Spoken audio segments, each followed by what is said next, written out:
إنهم لكاذبون لا تقم فيه أبدا لمسجد أسس على التقوى من أول يوم.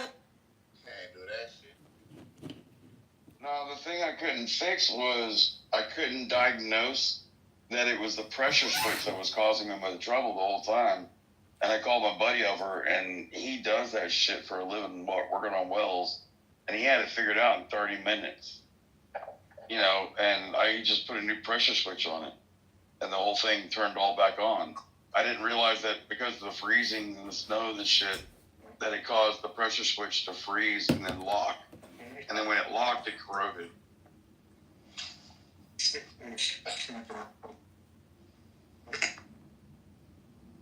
Hey, life's a bitch in a G-string. You either fuck her at the bar or you fuck her at the house. Either way, you're paying that bitch. I finally heard you say you didn't know some shit. Yeah. All these years I've been talking to you. Finally came out your mouth and said, damn, I didn't know. Damn. That's it. All right. Edmund, come on up, buddy.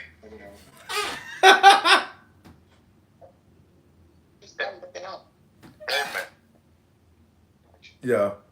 He's supposed to go for a run to get rid of the cow. Yeah, stop kicking Kate out.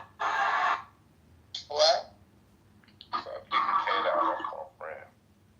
Stop kicking Kate out? Please. So, you don't want my politics. This is a fucking psycho-ass loser from earlier. Who you talking about, Doctor? I'm talking, thing is that, so I have a layer of reality that's beyond politics. Okay. Do you want it? Nope. No. Then don't have it. Politics is, so what if I told you politics is evil versus evil, and you can only choose Satan? Am I allowed to pee on them both? I guess you could, but that's what politics is. It's Satan versus Satan, and you don't have a choice of good. You only have a choice of evil versus evil. And that's why they put it into a duality system. So duality is primitive. Quantum is better. I'm on quantum. You do need to act differently based on that if you're I'm going to... that motherfucker that'll pee in your Cheerios until you fucking milk. That's what I'm on. When it comes... Where are you based, Don? You have to wake up and fucking bust your ass, right? Welcome back to another episode of Low IQ Dumb People Talking About Nothing. The third rock I think that... So you're kind of creepy looking. Where in America do you live?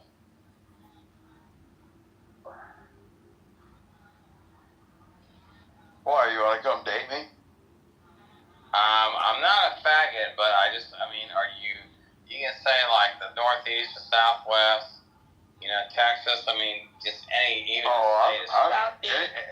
everybody knows exactly where I live. I tell people exactly where I live. But I'm not everybody, and so I don't know, so that's not a factual statement. Well, if you don't know, then you don't know. Okay, so let's turn on and say, if you know, you know. I don't care where you live.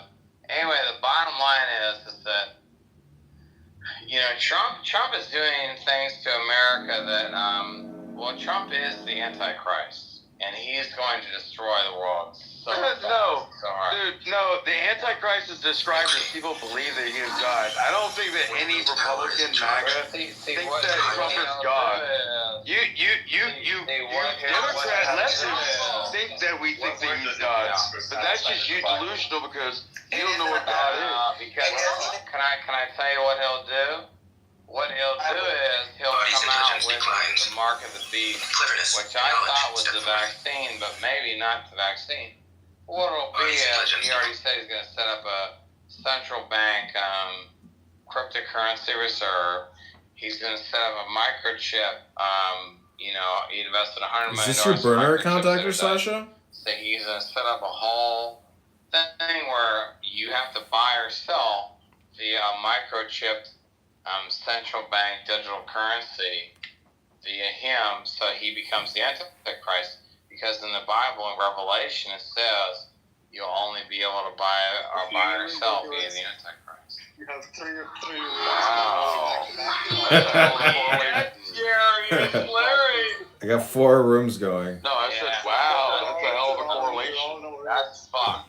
Yeah, but add it up, bitch. Pepe's taking Clown House by storm. Bro, you're the one over there projecting. Why don't you change your PTR to Pepe like and change your name to Pepe? Like Baby Shark in the background. But see, here's the thing, because I'm such a tech genius, I'm a Who cares if you don't go by programmer Sasha? It's and a lawyer. It's pointless. So I could actually create my entire. Wow, really? I could create. See, I could be the Antichrist too, because I could create my entire. Oh, I can. So, do you want Trump as the Antichrist? Hello? Hello? Nobody thinks Trump is Jesus, dude. Hello? You want Trump as the Antichrist, or do you want me? Dude, the Antichrist, people will think is Jesus. You dumb fuck. Which one do you want? You just stop drinking alcohol because you make me look sober. You made me look. Or before you're talking about haplogroup A. You're talking about pygmy trois. They have a haplogroup B. When it to the phylogenetic tree, it's like A00, then you go all the way down to BT, and then BT splits into B and C. My own opinion is, it may actually turn out good. I don't think, if you look at it in a general sense. By the way, do you consider yourself white, Pippi? Because if that's your picture, I'm 100%. Oh man, the title's aligning with the room now, Dr. Sasha. She called him Let me Pee-Pee. just continue. Let me continue. But she asked me a question if I consider myself And you white. answered it. Go ahead, Ben. So No, I didn't answer it. I didn't answer it. I asked her the question back. Do I consider myself white? And that yeah, you was. said you're European. Europeans, just like Asians and Africans, we vary wildly from each other. Yeah, That's I'm not my American, answer. so I know that. I don't think I'm the one you want to educate on that. I know, I'm not American. Anyway, what I was going to say, in general, as someone who has spent more than 2 decades in America, I think if people look at this in a different perspective, this may actually be good. If we're focusing on merit, you see a lot of immigrants accomplish things. They come from like you said, the peasant class, just like some Europeans come from the peasant class as well. I'm talking from Romania, Czech Republic, even Russia. When they start thriving and when your jobs continue to get offshored, why do you complain then? It seems to me that you don't want merit. But then again, if your plan is to segregate, it may actually work out better for those who are merit-based to gather and build what they can build in their own countries or wherever else, because your protectionism obviously never benefits anyone. The world trades with one another because there is so much more beneficial opportunities there. We're not arguing for merit. We know the undertone and whatever it is that you're arguing for. No one is arguing for merit here. You're obviously tired of competing in the world stage. Your ass is getting handed over to you when it comes to education and qualification and a lot of things. And they're killing your ass in AI and everything else and cars and innovation right now. Even if they're still in it, it doesn't matter. That's world competition. That's what the world is. That's what you've done. But just stop being crybabies when people start, really following merit truly. It just seems like you're just, crybabies, and you want things to go back to when you're only considered. A lot of you don't even want women to speak. You just crybabies. You complaining too, though. I don't understand. You complaining about the complainers, complainer. You nothing but a complainer, miss. Oh, I love it when black people tell me whether or not I qualify as white. Even though, like, my whole life I lived in Arizona, but there's a bunch of Mexicans. I don't get No, confused you're for fucking Mexican. you're clearly white, Pepe. No one's questioning. Yeah, so which is it's ridiculous. Get a white trophy. I know it's just stupid. But okay, This here it is. so funny. But what's really, This is what Paul's talking about, right? but here's what's funny is if I started talking about yellow, high yellows, red bones, blacks, charcoals, all of this, you guys say, oh my god, that's racist. Because I'm so colorist. But you guys are doing this to me, which is it's really. This is an awesome conversation. This is a great conversation. And that was the point that I was making earlier. That was the point. Well, hold on, but she addressed a bunch of things towards me. The thing is though is that when it comes. I know, but she addressed me. I'm not saying the show's about me. I said she addressed me. And so Pepe, she addressed you because you need a Q-tip, nigga. And change that PTR. You look zesty. Shut the fuck Amazing. up, whoever said that. Go ahead, Pepe. yeah, so love you too. Now, okay, you're such a fucking moron. But okay, so now we get brain drain immigrants from many countries. Okay, and then we do, and there's a reason I pointed out like the Southeast Asians in particular. These were people that got asylum. They were literally part of the peasant class in Southeast Asia that ended up doing better than us. And when it comes to meritocracy, that's not what I'm bitching about.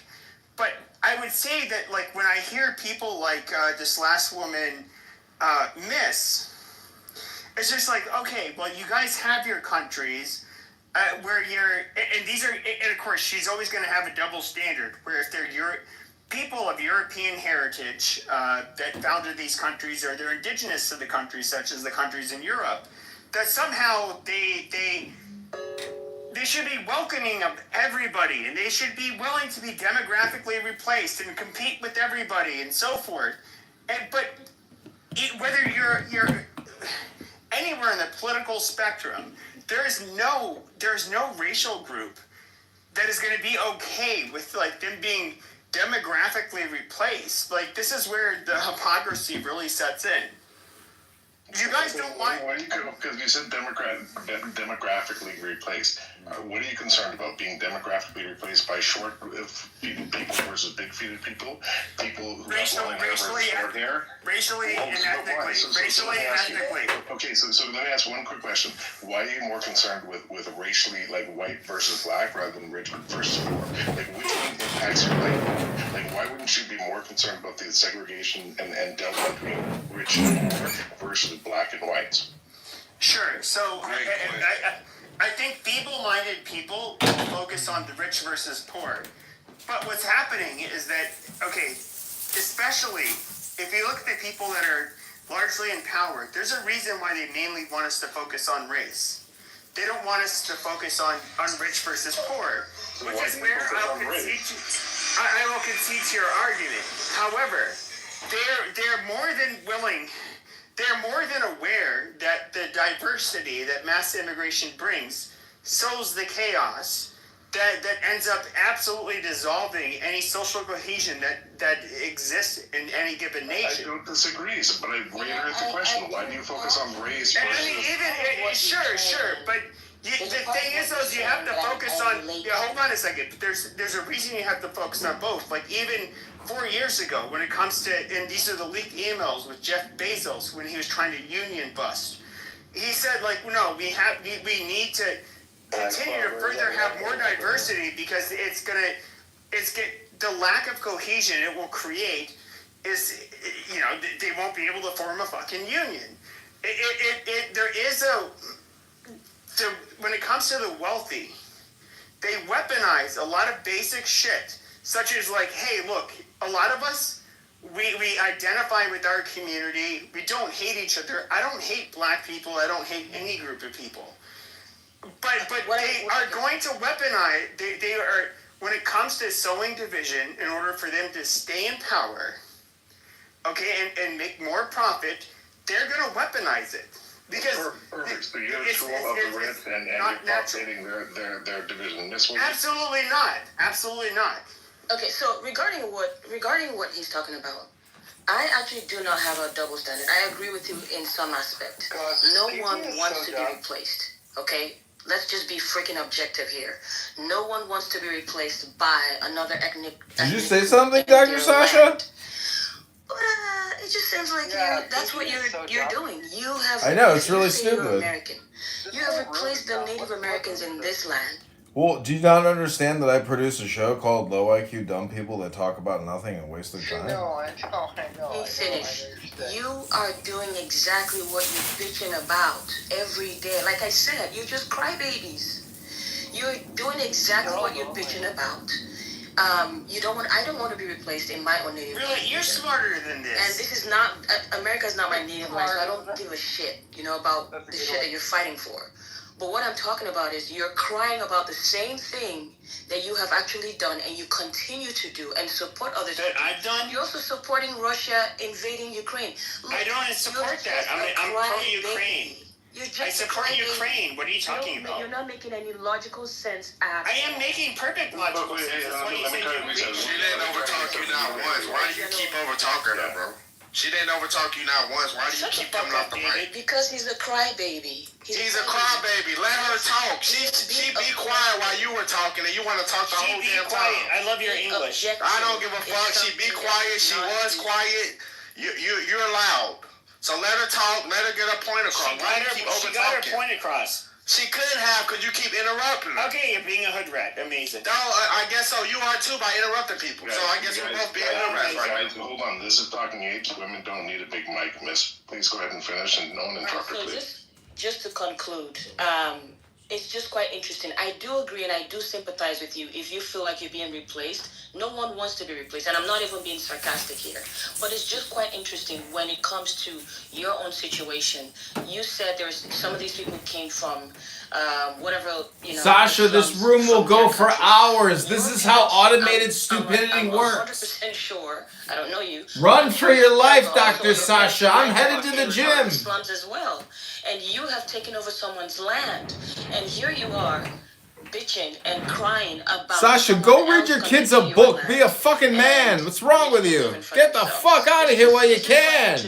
I'm headed to the gym. Go read your kids a book. Tell them you love them.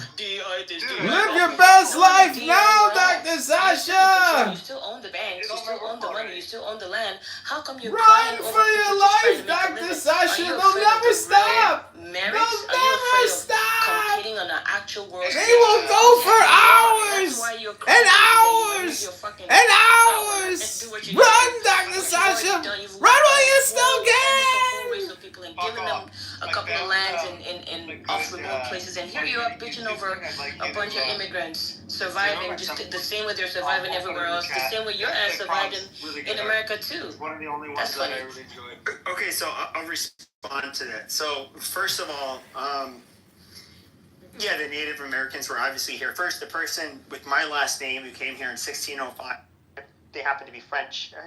Welcome back to another episode of Low IQ Dumb People talking about nothing, wasting time. I fucking knew it.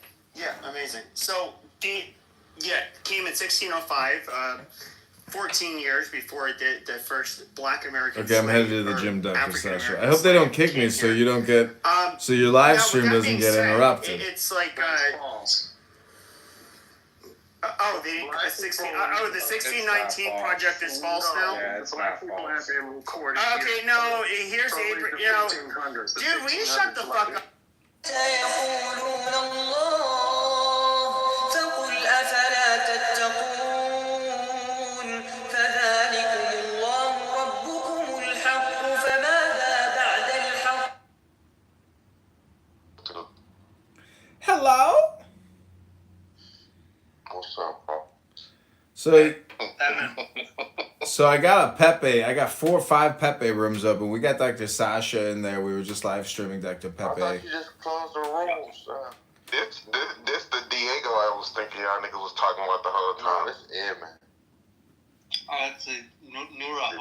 This the weird nigga from Chicago. Yeah. Yeah. That's the one. I'm headed to the gym to fight the gout in my foot from all the Miller High Life I drink with orange juice and weed I smoke. yoga and shit. On your toe? All that uric acid. This dude got Yeah, dots that on uric his ass. acid builds up, and then my pee-pee. Doc used to watch Yeah, Doc used to watch his live or something. Yeah. Dude, I swear to God.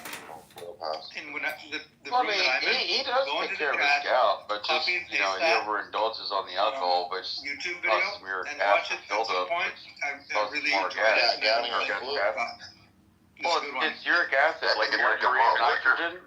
About Schopenhauer. Yeah, bro. That, if you have poor circulation, that's a problem with like probably half of America. Yeah. I don't have that That's shit. what I fucking have. What the fuck? You know the number one cure for diabetes is exercise, right? Mm-hmm. Depression, too. Yeah. I mean, the thing is, Just do is 17,000 Edmund, steps. a.k.a. John Kitover, is a fat, lazy fucking playing a space drum naked, playing yoga fucking shit on Instagram. Like, you know, video casting himself on OnlyFans. And, yeah, he doesn't, you know, exercise as much as he does drink, you know, alcohol.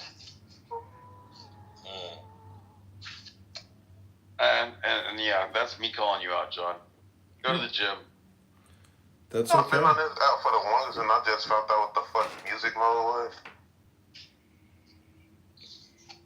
What, Okay. you never put your phone on Do you guys want me to leave you as my base default for my live stream, or do you want me to go to the Dr. Pepe room? I'm fucking leaving.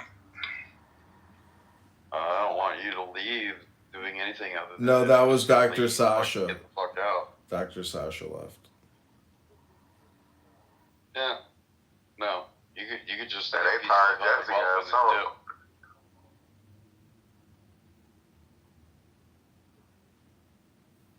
On reflector belt on freckles, so you can imagine how funny this is actually. It literally is walking me. It's running and I'm trying to match its speed. Oh, that'll go well. You need to assert dominance. This is a lady. It doesn't matter. Assert dominance. Yeah. This is a lady. You need to assert dominance. Mealy, slow down, you. Is this like a Tom Jones song or something? Mealy, stop. She is my lady. Oh, good God. You know the little foo-foo dogs that gay men have? This is one. You know, did any of you, have you ever, It's not really even a dog. It's a doglet. have any of you ever seen Yael's Twitter account, X account? I was amazed. She's got a huge following. Really? Yeah, Michael What did Bronstein she write showed it about? to me. I don't A lot of like Muslim Islamic terrorism awareness stuff. It's fucking crazy shit. That's wonderful. Well, she's wicked smart. Yeah, she's I'm not smart. really Yeah. on, so I don't see anything. She knows a lot of things, I think, because of that account. Because like she follows a lot of shit, I guess. But anyways, just bringing it up if you've never seen it. I don't even know what is their account name. I couldn't tell you. I can't remember. But Well, useless then. I know. Totally useless. I agree. I But don't if even you know see I'm her, on it. just What is it on ask. that she's on? She's on X? It's on X. If you talk to her, yeah, because what's his face here? This fucking, F word guy. He knows Yael. He knows her X account. Oh, you know Yael? Yeah, Hiva Brunger, whatever the fuck his name is, Macro, or whatever the fuck his name is. Macro? No, I don't know any macros. That was his old account's name. Oh my God, it's going to be so nice this week. I think I'm going to take the roof off the Jeep. I can't wait. That sounds awesome. In terms of the United States. In what aspect? Well, I so guess in Democrats what are aspect? anything So else, like, so. I think it's like evil. You don't want to give the equal opportunity to the poor and the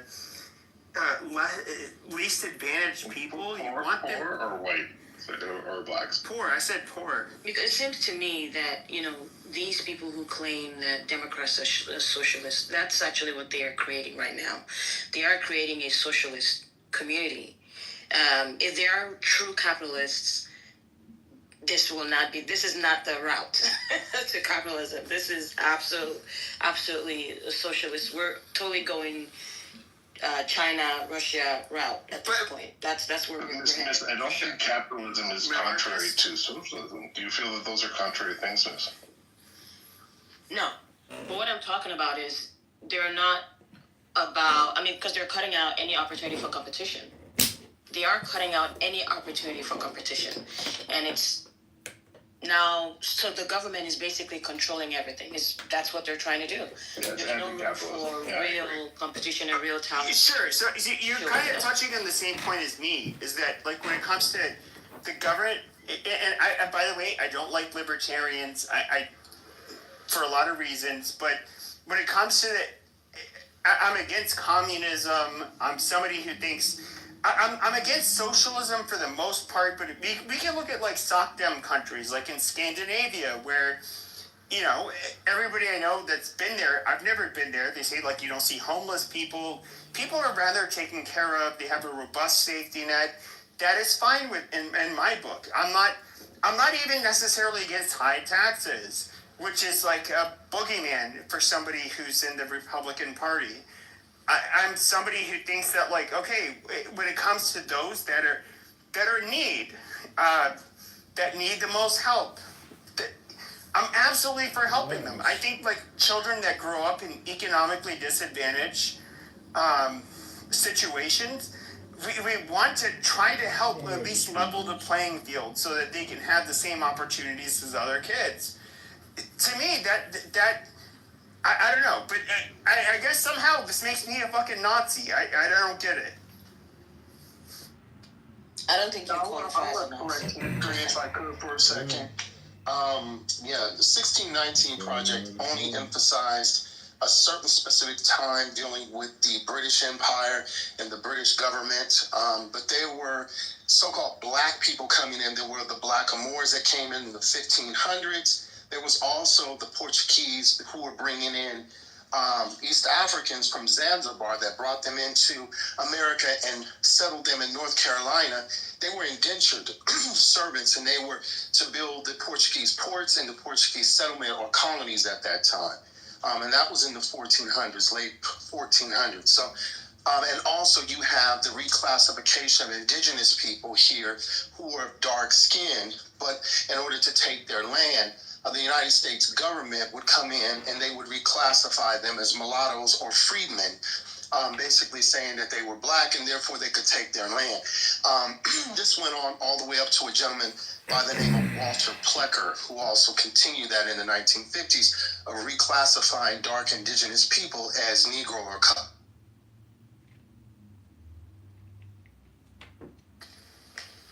Amazing. But again, here's the thing. This is where the nuance is, right? Either it's rich or poor, or it's race, right? And I guess, Pepe, the point I was trying to make is that I actually think that you do understand that the biggest threat is not racial, right? And so when you come in here and you focus on race, my question to you is it because you're trying to say, hey, there are poor white people out there as well? And when I hear black people talk about Jeremy, I want to cut you off because that's the perfect segue, and I've been waiting to talk for so long. This is like, because everything that I had prescribed for, like, particularly the Black American community that he had kind of like foo-fooed, right, would have doubly benefited the white community entirely. Like, he talked about how the Hmong were able to come over here and they were able to, like, prosper after one generation without citing the fact that refugees and people who come over here in the refugee status get subsidized quite heavily. Their lifestyle, the housing, all of that stuff, so that their generations can actually be prosperous American citizens. And all he did was cite the negative media publicity that was given to Asian people at the time, just generally, like all gang statuses, because it was the war on crime, and the Hmong had formed a gang. But they were refugee status from Vietnam, if anyone was unfamiliar. And so it's like, I don't know. I really don't know, because everything that would benefit immigrant and black statuses and people of color would literally doubly benefit the white people who are impoverished. And so I'm just trying to figure out, like, what you do. Okay, and I'm done. I've been waiting. I've been sitting on that Here's what I'm doing. I think that this is going to come off as very racist. Pepe, if you thought for a moment, like if you thought for a moment that I didn't think that you were already racist, you see what I'm saying? Like, yeah, like everyone already knows that you're racist, bro. Just be you. Like, at least give him respect. Hold on, at least give him respect for starting saying, "Hey, what I'm about to say is super racist." Like, at least that's I'm just trying to, like, in other words. Go ahead, Pepe. I appreciate that. Yeah, I'm not trying to, like. Your name alone says it all, so I don't think anybody cares. Does that make it better, Jeremy? No, but maybe like. I mean, come on, Jeremy. Better than Berkeley. So. Hey, may I speak after the last person? Because I'm about to let y'all have it. My bad. I'm done. But that's crazy that he said that and everybody already knew, buddy. Like, here's the deal. I don't. Okay, Jay, but who is this who's going to speak? Because I didn't even get to say what I was going to say. Oh, this is Ryan going to speak. But go ahead and speak. His white privilege accent is coming through. Go ahead. Yo, it's crazy. Did you hear him? Oh, my fucking God. Here's the deal. But it was my turn to go, and then, like, all of a sudden somebody wanted to give their opinion before you It definitely was your turn. You know what? I'm going to let Ryan say. 90% of the time on stage, and minorities get 10%. Listen to his Okay, white sure. I'm going to let Ryan. I'm going to go ahead. Thank you for clarifying it, Jeremy. Ryan, go ahead. Go. I'm going to listen to you. I think what you're going to say is so enlightening. Now he's giving it to you, Ryan. No, Pepe, you go, buddy. We don't want you to get. He doesn't. No, it's okay, David. He granted you the privilege to speak, so go ahead. Nah, I don't have anything to say. I'm just. No, we're just talking about it. Go ahead. Nah, I know. Go ahead. It's fine, Master Pepe. Go ahead. So I'm trying so hard, Pepe. You have to admit I've been good so far, but I'm trying. But I admit I'm Sure. So we can look at. I probably have a lot different belief system than you guys, but I think most of us are going to agree that whether you're white, black, it doesn't matter what your race or ethnicity is. There's a distribution. Some of us are smart, some of us aren't.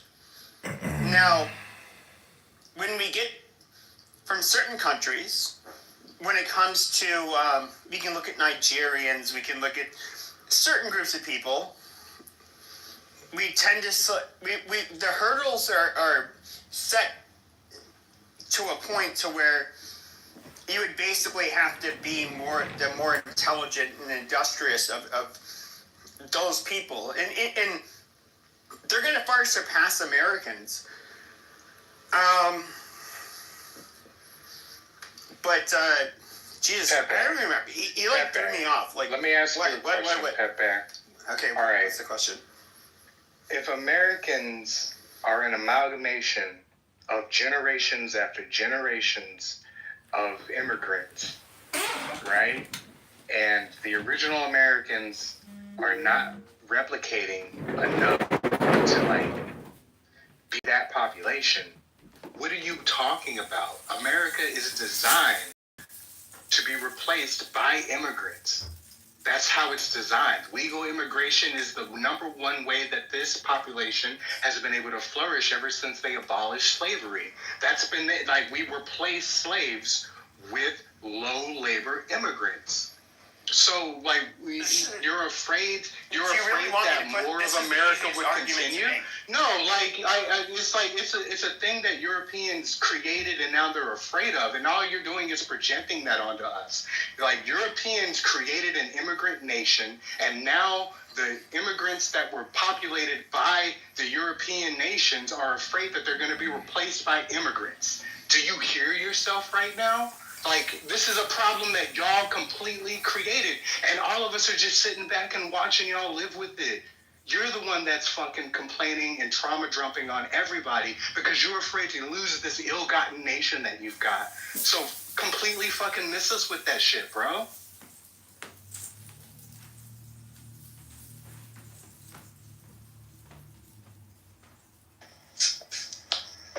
So we all know peregrine falcons fly 240 miles per hour, and when it kills its prey, it shoots it in the head. Amazing. So if we we look at that's the fastest bird. That's the fastest animal in the world. So if we were to look at, to answer the man's questions, so right after the Revolutionary War, our first Congress and our first act of Congress, Immigration Act in Congress, in 1790. You can look this up, 1790 Immigration Act. It explicitly uses the terms free white men of good moral character. Now, this existed pretty much entirely up until 1965, throughout the majority of our nation's history. And when I say majority, like literally, the majority of our history. Documents. Let me just tell you. Let me ask you something. Hold on a second. No, hold on. I didn't finish my point. I know, but you were dragging it on, Matt. Come on. Let me ask you something relevant. Oh my God, you're such a every free black man. I know. You're good. No, you had to sit there and go on fucking Chat GPT to find something to fucking No, I've been having these conversations for years. Right now it's crying right now. Your white fragility is No, I've literally been having these conversations for years. Pepe, I know you haven't. We all love the size of the rooms you're in, but I'm asking you a question. I'm not making a statement like you. I'm asking a question. Do you think that the promise that the U.S. government made to every single freed black slave that they would receive 40 acres and a mule, I may be off there, do you think that contractual obligation that they did not follow through on, Jeremy, every single descendant of that? Stop. Jeremy, stop. Jeremy, stop. You're wrong. Jeremy, okay, so first of all, there's Sherman's order. Sherman's field order number 52. Reparations were given to people. They were given land that was in South Carolina, North Carolina, in that area. And when President Lincoln was assassinated and President Andrew Johnson took his place, the order was rescinded. Reparations were given, and then they were given back to the slave owners as subsidies for the losses of the Civil War. So that's why I had to stop you, Jeremy, because what you were doing, you was walking into a trap. Anyone who knows American history knows that was a fucking trap. So forgive me. And there was no contract. That was solid. Like, we have to give him some respect for that. That was fucking solid. So in 1790, we did have Chinese railroad workers. We had the Chinese Exclusion Act, which kind of stopped that. Now, even when it comes to white people, Europeans, a lot of our immigration in the 1800s and 1900s, they were people coming from Southern and Eastern Europe. I forget, it was like 1922, 1924. That's when they instituted the national quota, where basically they favored Western Europeans and were taking in fewer numbers of Eastern and Southern Europeans. Yes, Italians weren't white and Irish people weren't white and like everyone hated the fucking people that weren't them. Pepper, we all know that. Why do you focus on race? It wasn't because they weren't white. It wasn't because they weren't white. But so when people make this like but the picture I'm painting, this is where you guys are all getting lost. Pepe, you're lost. Pepe, the thing that you're lost on is the fact. No, hold on a second. Wait a minute. No, I was in the middle of speaking. Hold on a second. The Magna Carta is the thing that outlined who had rights in the United States. The rights that were outlined in the United States were given to British people. I'm helping you right now. All right, I'm really trying to move this conversation along. And so when it came to the British people honoring the Magna Carta, even after the colonies fell, they still honored that because most of our colonial charters and original governments were built off of the Magna Carta. That was the ideology that permeated. You needed to be from a particular European group, a particular European country in order for it to facilitate. Yes, so happening in this? When it comes to the founding of this country, so you had said that like we were built off of a nation of immigrants. And so the reality is that when it comes to our nation, throughout literally, if you look through the timeline, the bulk majority of our country, the nation of immigrant argument, that literally it is a people that are of European heritage. When it comes to, even when the 1965 Immigration Act, the Hart-Celler Act, ended up passing, it was overwhelmingly disapproved of. And the promise was that it would not demographically change America, which was obviously full of shit. The country's history, their founding, yeah, it was based off of immigration, but I'm just going to say this is where America is racist. We want it to be a white country. There's no doubt about it. There's no point in time. Hey, hold up. Say that again. Say that again. Our country's founding was literally white supremacist. And when it comes to even late in our history, 1965 is late. Is that what he said the first time? Okay, they wanted to He remain. didn't say that the first time. He said that we want this to be a white country. Yeah, that's what you said. Say that part again. Yeah, But no one is surprised, though. Our founders were white supremacists, like, absolutely. I mean, you can't deny that. Yeah, it was. I mean, he's right. Dr. King and the civil rights movement were the ones that changed the meter on who got accepted to this country. They forced LBJ into expanding the idea of what it is to be a U.S. citizen. It wasn't Dr. Martin Luther King. It was literally fucking Jewish organizations were the ones that were primarily pushing this race. No, that's false. It was Jewish organizations that did. You're absolutely right. But remember, LBJ says to Dr. King, hey, why don't you stave off supporting the Immigration Act of 1965? Stave off. And let's wait till the 1980s. And Dr. King reiterated himself, as he said before, a justice denied is a justice delayed about the issue. He wanted to expand it to African immigrants and Caribbean immigrants and to Asians. That's what Dr. King and the Civil Rights Movement wanted, and they got that.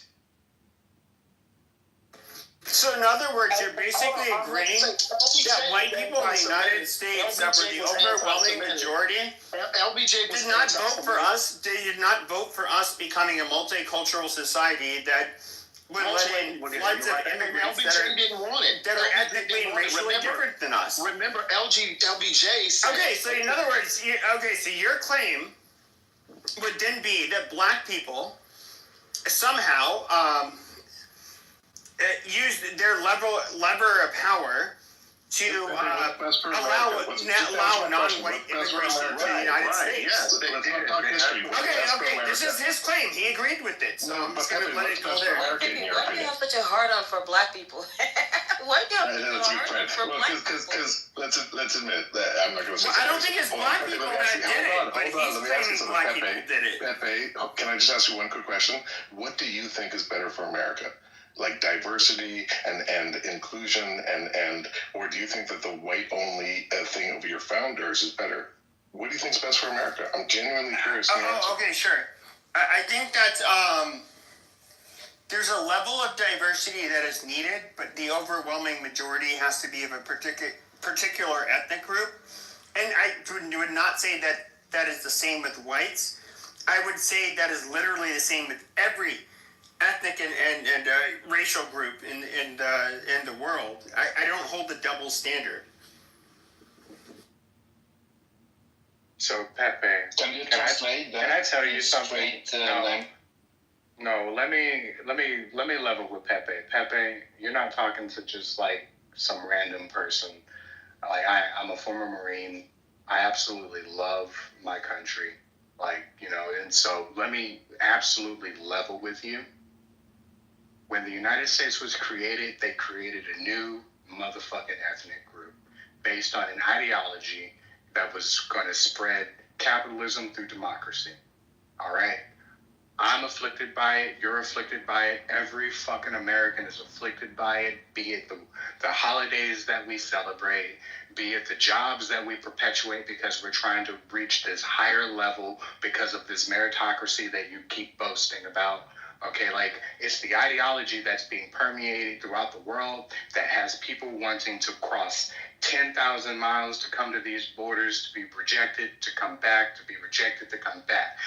So I'm trying to figure out, you sound like a man who loves this country and you're crying and you're trying to figure out, how you can save it. But genuinely speaking, this is how this country works. It's literally how this country works, all right? And for you to get on here and often you get on here and you like disparage other communities because you say that they're not doing anything, while oftentimes neglecting to inform people of the policies and stuff in place that kind of stop them from operating, just like the small nuanced factors that you probably don't even realize because you've never been that class in the United States. Like, get off of it, bro. Like, I know you got a hard on for black people. Like, get off already. Get off and move on. Well, I'll just agree in a few sentences. When it comes to white Americans, such as myself, I look at my biggest enemies as other white Americans, for the most part, numerically, and even, the people that are in power. Now, wealthy. I'm gonna disagree with a lot of the talking points that many white people will agree with, and that you so happen to agree with.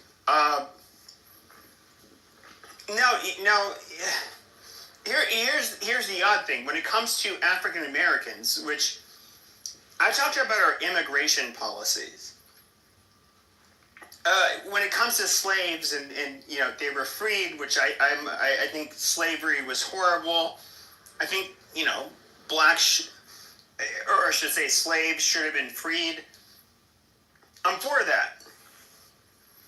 I don't look at when it comes to this fight that we see in the United States. I can often get annoyed and even caught up in the fight between African Americans and white people, but I don't look at you guys as the caught. First of all, African Americans. Black Americans, can you say black? Black Americans. Now, when it comes to Black Americans, you guys are not the ones driving demographic change in the United States. You're not the ones that are. I don't mean this disparagingly. In a position or that have the power to really fuck us over. That was the reality during slavery, and you just said that you're not for slavery. So why would you acknowledge that, hey, there's this disparity between these people who are the exact same as me, but for some reason they don't have the same influence as I do as a white person? Jeremy, how can you support those two things? Yeah, but I don't look at black people as being the enemy. Wait a minute. The most fucked up part is that he doesn't see that if Black Americans united and took $3 trillion offshore, that it would cripple the United States' economy financially. He doesn't fucking see that part. This is why. And as a result, he doesn't understand that it's not a matter of seeing us as a threat. It's a matter of seeing us as something to be respected. Real talk. Yeah, but that's what it is. It's not here's the problem. First of all, you're jumping the gun with what I said. I didn't say that African Americans aren't the threat in terms of they can't do anything bad to us. But when it comes to the things I'm talking about, like demographic change, Black Americans, FBA, whatever you want to call them, they're not the one driving this change. They're literally not. So let me ask you a question. You guys are not the concern. You guys are not a primary concern of mine. So Pepe, what is the number? Wait a minute. What does the United States sell to other countries? Anything and everything, including weapons. All right. As a non-Black American Black person, America sells my question here is: if you notice that the blacks in your country do not have enough power or enough weight to affect you that much, why are you guys crying over them? Why are you stressed out over these people who you claim do not have power and do not have that much influence or can inflict enough pain in your economy? What is it with you? Sure, because we disagree. A lot of us disagree politically, and so we're hashing it out. Now, these are Americans. They vote just like an American such as myself. They can vote on, a candidate that is more open immigration versus, America first. So, there's a bunch of reasons why we can have this debate. They are fellow Americans. We have open discourse here in the United States, and I don't understand why you have a problem with that. Fellow Americans, they fight in your wars. Yes, obviously, that's why they're fellow Americans. Your kids, they do all these things. Yeah, that's why they're fellow Americans. Can I try and answer your question? You don't consider them fellow Americans. In fact, when there's an argument or something, you tell them to go back to their countries. No one. I never told African Americans to go back to Africa. That's fucking retarded. Hold on, because this has to really good question. In the world.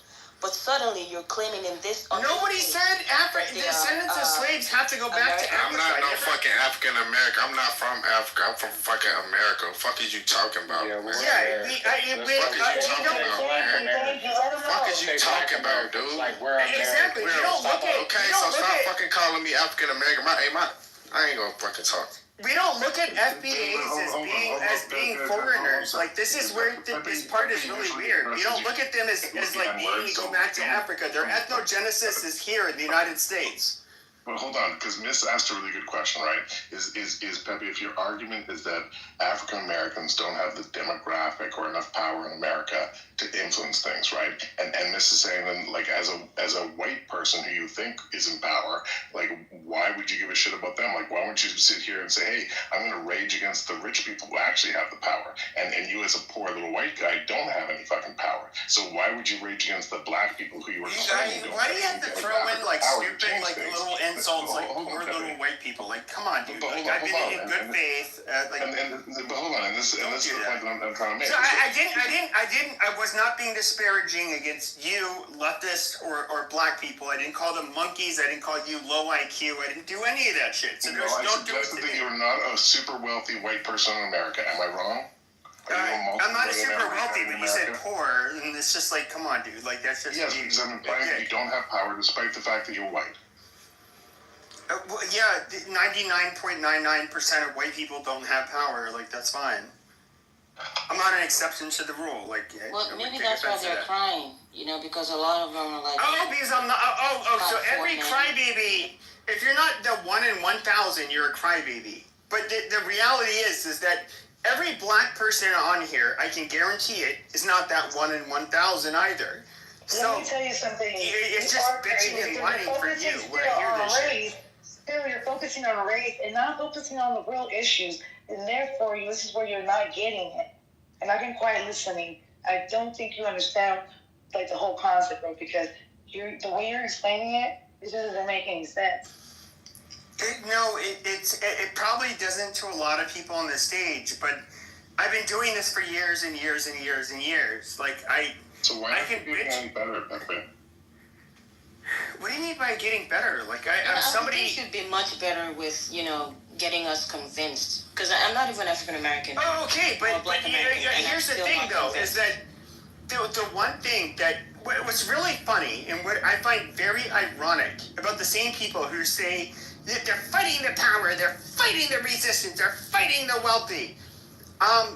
These same people realize that ethnic and racial divisions exist, and that we will be pitted against each other, and it's something that is somewhat natural. It's always occurred, and then now the rich are doing this, right?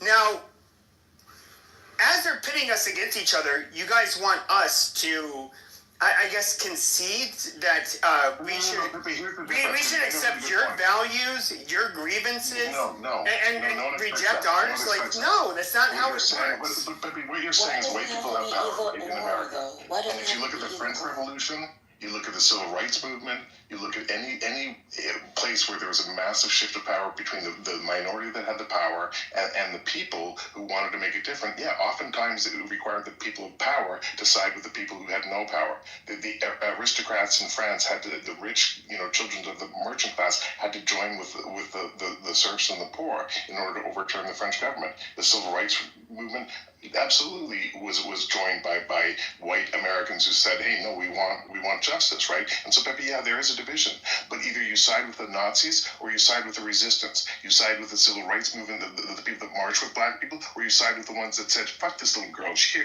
can't go to school here." Like, you get to make that choice, man. Why do you choose the wrong side? That's the question. Well, sure. So my question would be, or I guess my answer would be that, like, I'm not going to. First, revolution is fine, but at the end of the day, you get two groups of people that are going to identify as two different ethnic groups that love their own people. And here's where I just find it's just so fucking retarded when I talk to like this. Hold on a second. No, hold on a second. You get people like minorities. They're going to say black is beautiful. Latinos, they're lovely. They're all this and that. They're going to talk Asians, Pacific Islanders. They all do it. And to, I would say they're correct. You guys are beautiful, unique people. Pepe, you conflate race. At the end of the day, there's this myth that somehow we're going to stop identifying with our own ethnic and racial group, and we're just going to kumbaya. That is not how human beings work. Let me tell you what Jeremy was trying to get across to you that you didn't pick up, and you totally went. You were interrupting me from the beginning because you could not fucking help yourself. Let her speak. She hasn't said a word. You've been hogging the mic, dude. Women don't need loud mics, right? Thank you. So what I'm trying to say, the point that Jeremy's trying to drive to is that if you're in a position of where your decisions and your choices actually affect a mass of people, you have a responsibility to make the responsible decision, because you're now making decisions and choices for a larger group that they don't have a say in. So now, the thing that Jeremy was saying hit home for me, because I totally get where he's coming from. Because when it's not about just having the money in the name just with the colors.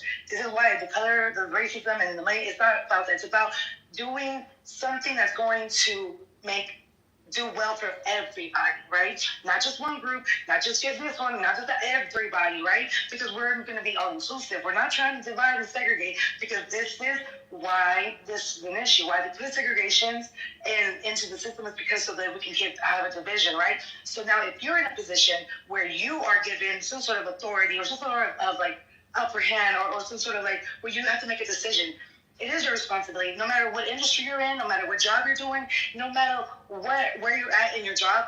These are the things that we have to take serious, because, at the end of the day, the people that aren't in a position can't do it for themselves, and they're counting on you. And so now, if you kind of flip the script a little bit and stop being so selfish, you can kind of see that this is how we're going to be able to bring the unity back, how we're going to become more prosperous, how we're going to be able to work together. So now if you continue to defend the ignorance, right? Continue to defend the thing that keeps us divided, you're going to continue that negative narrative. And you're not going to make a change. You're going to continue to fucking be the problem. So that's what I think Jeremy was trying to convey to you, but you want some more other stuff. So I hope you understand what the real shit is. Yeah, but I think that's a better point of the whole conversation. It's not someone's responsibility to. I don't think people care about being the best people that they can be. No, what I'm saying I is, think that for me, I'm just pointing out his double standards. Like, if you're saying that you want things to be fair and you want to be able to say white is beautiful. Well, a lot of the times when these black people say black is beautiful, I don't see people dying as a result of black being beautiful. But why is it that when you want to say white is beautiful, there's always this antagonistic black face that's on your face, and people are dying in the midst of you saying white is beautiful? Like, we want you to love yourselves. Like, why does it have to be either or? You can love who you are and still understand somebody else. I don't see everybody else, people dying as a result of other people. Nobody wants to kill over. We just seem to have a pattern of killing people in the process of loving who you are. That's kind of weird. Sure, yeah. I don't want to kill black people for thinking they're beautiful. I want black people to exist and continue to exist in all of the different tribes and ethnic and racial groups in Africa to exist and hopefully they prosper. That is fine. No. I'm saying I wish them the best of luck. I don't think that we should subjugate them, rule over them, mistreat them, enslave them, any of that. Like, I'm against all of that. But I guess, to the woman that was speaking, because I couldn't see, she was saying like, oh, well, we're giving in. Well, I mean, it's just like saying you get two like warring, let's just say like Native American tribes, and you basically move one into another into the other space, and then she's like, oh, well, you just get along, we need to get along, like fuck everything that's happened, fuck your own tribal interests, we need to come together, which would basically is like if you were to get the Hopis, which are surrounded by the Navajo reservation, and say like, oh, we need to find like one common language, we need to find unity whatsoever. No, that's kind of bullshit, because the Hopis are different from the Navajo, and the Hopis absolutely have a right to exist as a distinct group of people that should not be lorded over by, people that I guess somehow, well, because economically our interests are all the same, so, the Navajo and the Hopi shall be one. We'll bridge our differences, we'll become the same fucking people. No, that is absolutely fucking retarded. And if I was to use a leftist argument, that would be considered. That would be considered. That would be considered. Sure, but that would be considered ethnic genocide. Like, you cannot, or cultural genocide. You cannot say that, like, one group of people have to fucking submit or adapt to another group of people. And I'm saying this in the sense that when you have a group of people that are way different, I grant the charity that, if you're a Hispanic, Asian, Middle Eastern, whatever, I don't want you to lose your identity when you come to America, but it comes to a point that, in America, I'm being very liberal here. When it comes to Europe, I think they should have zero tolerance, visit the indigenous homelands. But here in a new world country like America, we must admit that when we come here, what flavor of European you are, no matter where you are from outside of Europe, you're going to import your culture. People, especially the first couple of generations, they are going to be tribal,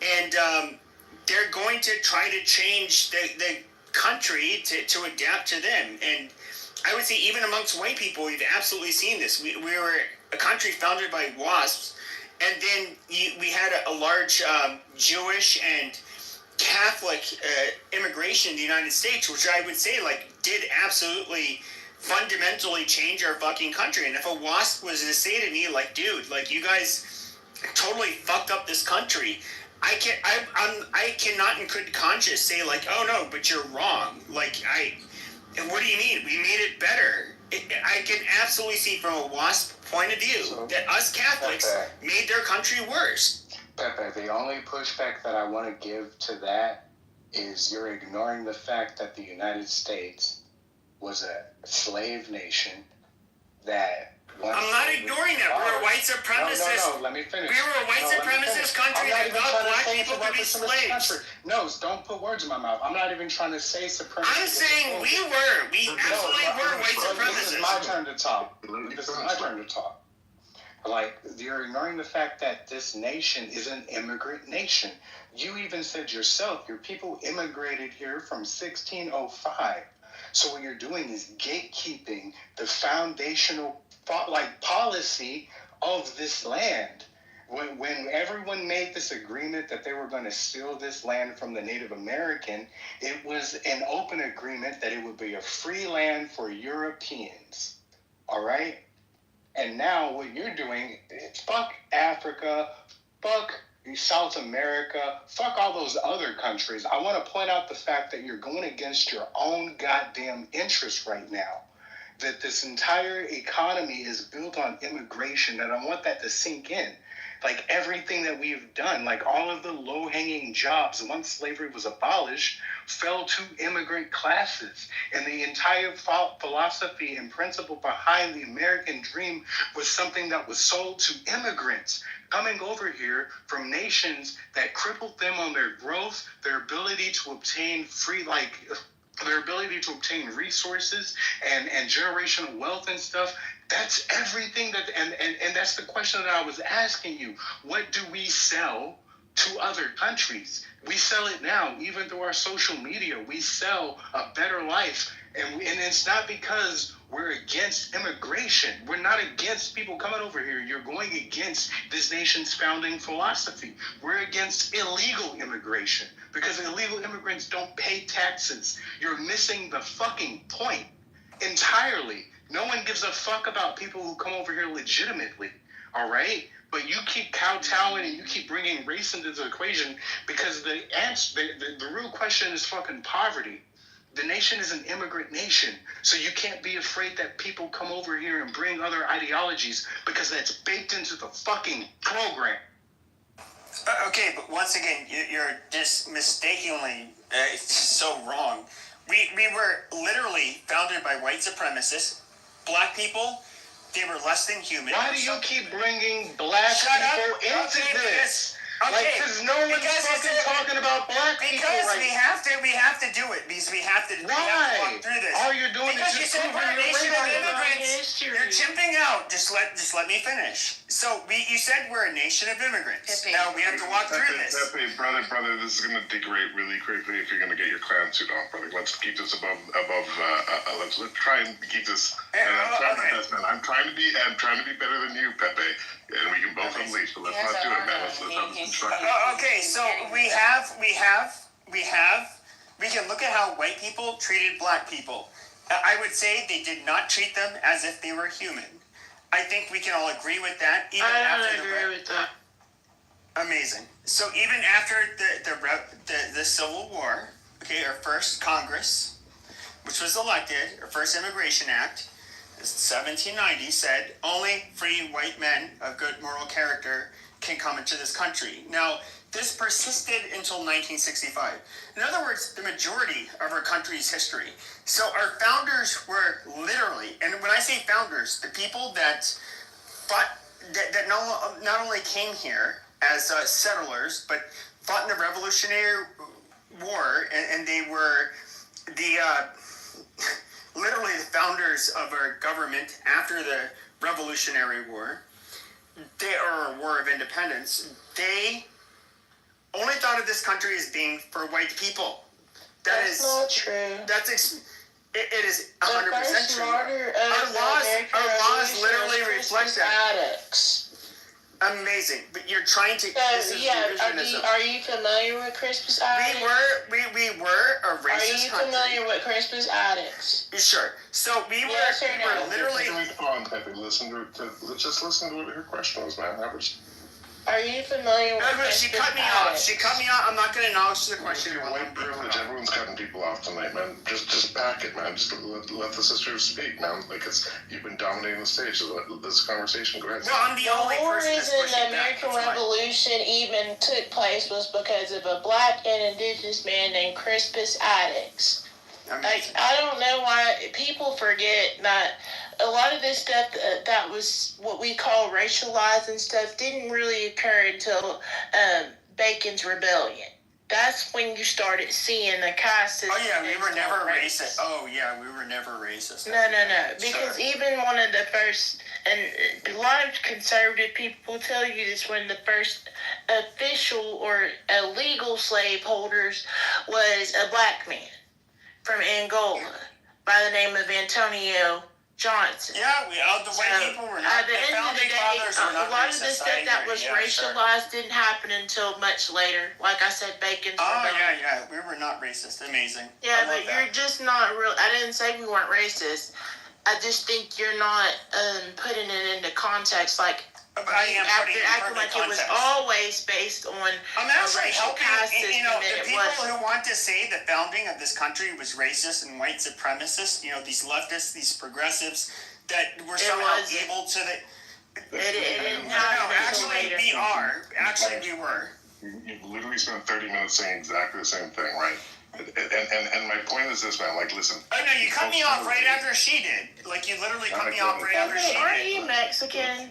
But no, I'm not Mexican. Okay, but my whole point was. No, I'm not. So the whole point, and I'll wrap it up in one sentence. The one point is that from our founders, okay, all the way until 1965. In other words, before we were when we were just colonies up until after statehood, until today, we only really allowed white people to immigrate here. We were white supremacists and we were racist. That was the founding ideals of the United States of America. Period. That's where progressives and leftists get it right. We were racist. You're not Mexican. Why are you saying we? Are you mixed with Mexican? Your ancestors were not part of them. So why are you saying we? He's not white. I'm 16. My last name that came here in 1605. Never met a white man named Pepe. Yeah, Pepe is actually a French name. So you're understand that. But you're not. Yes, where did the French live? Where did the French live? Where did the French live? You said you part of the Huguenot. New England, You ain't no real white boy. northeastern Canada. You're black. You can't tell me what is a real white boy. Like, shut the. I don't tell FBAs what they can consider black. I don't tell. You ain't a real white boy. Let me try and bridge really quickly, guys, because this is a great conversation tonight. So let me try and bridge, right? We're talking, I think at a high level, right? And I think it's useless to go into preaching to each other about what happened in the past. I think we all have a decent understanding of history. I think the question that's interesting, and again, I'm just going to try to bridge, right? Is it the wealthy against the poor, or is it black against white, or white Americans versus immigrants, right? And what I would argue, and here's the bridge, is that we can talk about the disparity that lack of access to generational wealth has caused a disproportionate amount of African Americans or black people to be impoverished in America versus whites. We can talk about the reality of that, but at the end of the day, if we acknowledge that there is a disparity, what should we focus on? The disparity between black and whites, or the rich and the poor, right? Because Pepe, you're not rich enough to have any influence, right? Like you're just like the black people that you're so afraid of, right? So what should you focus on? I'm not afraid of them. I would say I'm part of the 99. Sure, I'm part of the 99% of people that don't have the power. Just for.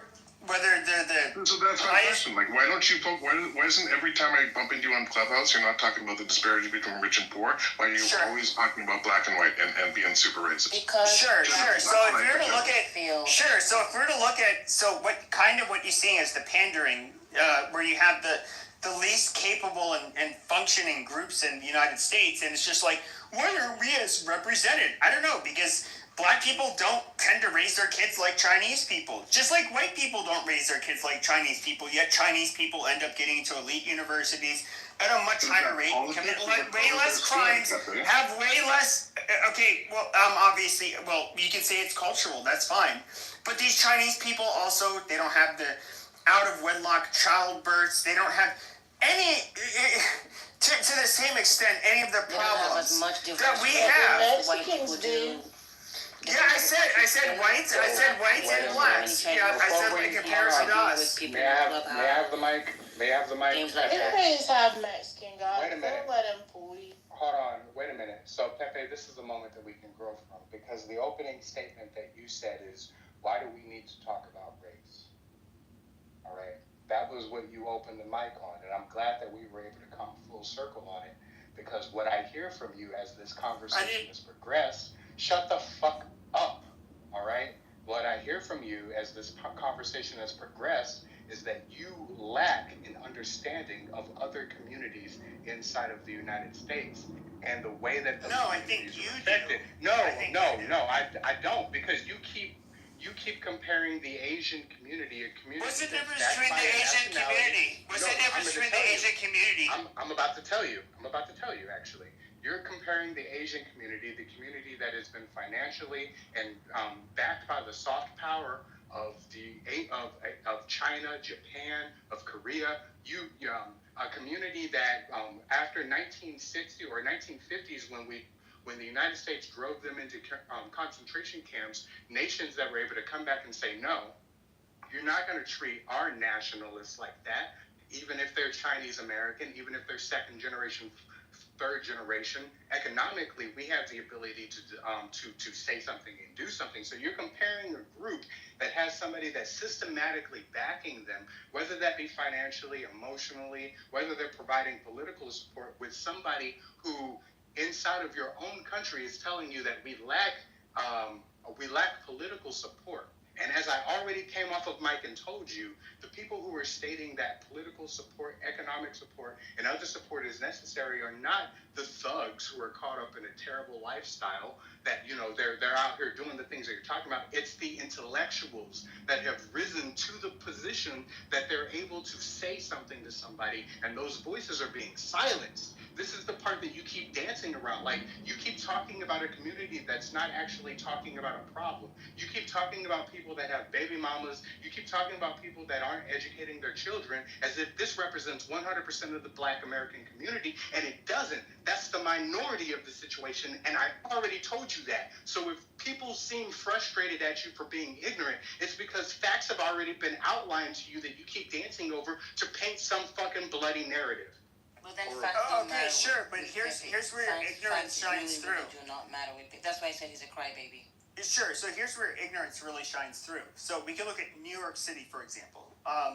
Over 50% of the Chinese people of Chinese descent that live in New York City live under the poverty rate.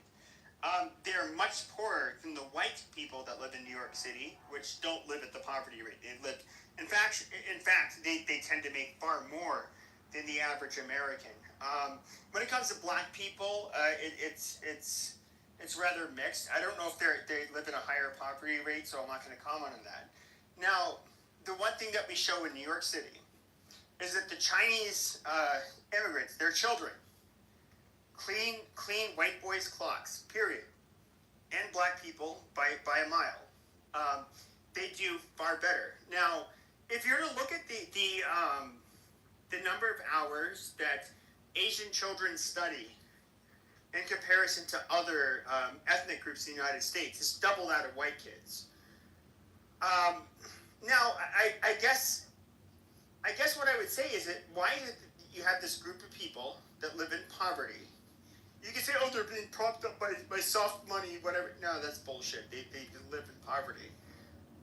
Yet they still do better than us white people. I guess you're going to think, I'm going to say, hold on a second. You're going to say, like, oh, I think we're the master race. Yeah, that's not what I said. I said No. cultural Okay, cultural hold on a second. legacy. Like, that's already been outlined. Asians, as I already pointed out, Asians come over here with other backings. When people migrate over here illegally, okay, shut the. No, they're not. Like, no, they are poor. No, they're not. They're poor. Shut the fuck up, Pepe. They are like, poor. people, You don't like my Pepe. narrative because it destroys your narrative. No, Pepe. No, it doesn't, Pepe. It does. It absolutely fucking destroys Pepe, let me yours. explain to you. Pepe, let me explain to you. When people migrate over here, when people migrate here legally, then they get on a fucking plane and come over here. That takes money, all right? Just because they've not up to do in American standards doesn't mean that they don't. Yeah, like, it takes money to fucking do this shit. So when people from Asia come over here, they have legacies of families that are able to support them, both already here and both that are in back land. All right, they have a different type of economic system. Stop comparing people to fucking Asians because they have a completely different system. Okay, so in other words, I should not hold. So hold on a second. They outperform us. Hold on a second. So as somebody who as white, hold on a second. So as a white person, no, hold on one second. So as a white person, You hold on. Let me see. no, you can hold on. Not every Pepe, immigrant I'll put you in the dude. Let her speak, man. Women don't need loud mics. Let her speak. Not every immigrant gets financial support. And then a lot of immigrants, legal or illegal, do come here and they really do suffer. Not every immigrant, actually most of them do not get any financial support from their government or the American government. There's a huge misconception with that because I'm still looking for that for my check, okay? But the thing is, there's a huge difference between when you displace people, take them away from any kind of family support, any kind of origin identity. You change their names, you change their histories, you torture them and kill them. That's all they know, and you treat them like animals and then expect them to compete with you. There's a huge difference from that. And then from other people who come who have a sense of identity, even if they're poor, but at least they have a sense of identity. There's a difference in how they operate. Okay, Pipi, you know exactly what you're doing. That's what you guys do. That's your propaganda.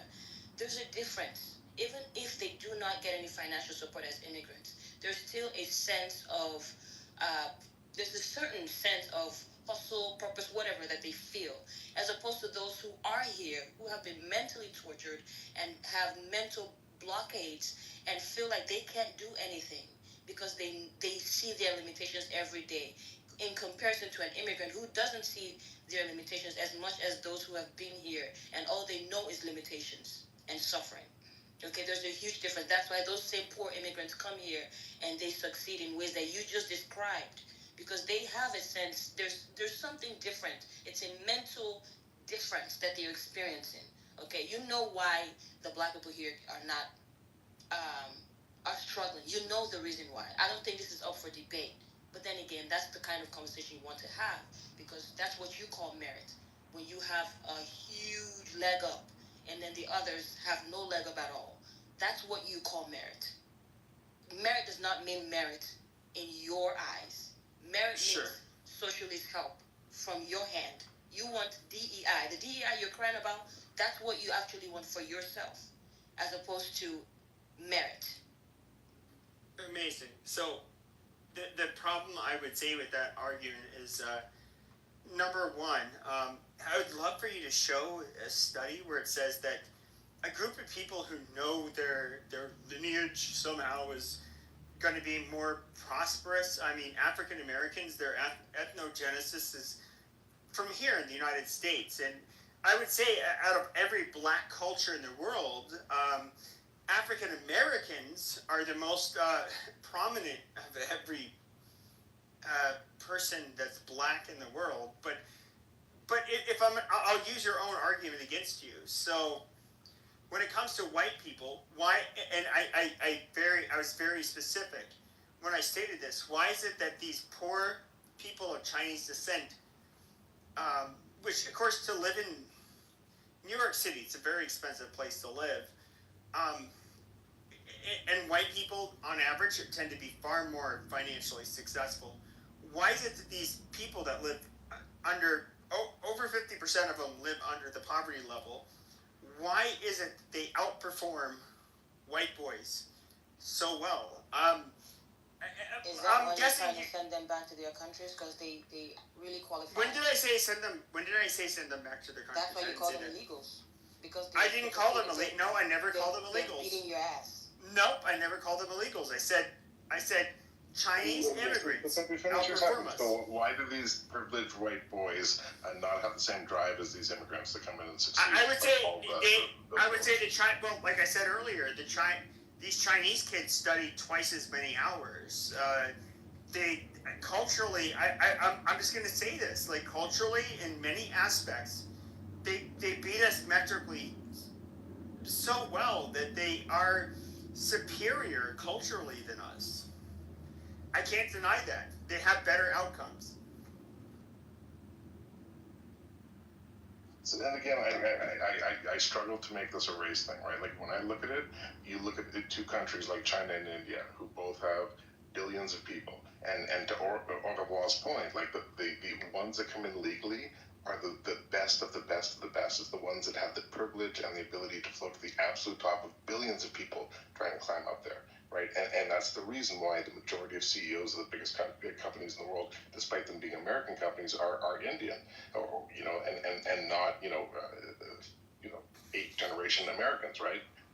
Like that's just a fact. But also, how many CEOs of those companies are Mexican, right? And so there is a disparity. I think you have to acknowledge there's a difference between people coming in illegally and people coming in legally. And Pepe, if I were to answer the question, like why aren't white people who aren't born into privilege, and even a lot of them that are, not have that same drive, don't have that same work ethic, it has nothing to do with race, other than the fact that those white people have generational wealth and have all the privilege that makes it really hard for them to be motivated to get out of the fucking bed in the morning. Whereas that fucking Indian and that Chinese person, they're literally climbing to the top of the 1% of the 1% of the billions of people in their fucking country, right? Well, sure, but if you're to look at the Indians in particular, we're very selective generally. We were, at least, when it comes to Indians that would come here. They have a population of over 1 billion people. We brain drain the smartest people. If you were to look at the distribution of intelligence, that would for any given population, even if their average is lower than ours, they will produce a high number of very high IQ people. They come here to the United States. They're going to do very well, and they're going to, of course, be more intelligent and industrious than, literally 99.99999 fucking percent of Americans. Okay, do you know why that is? We're selectively taking them. No.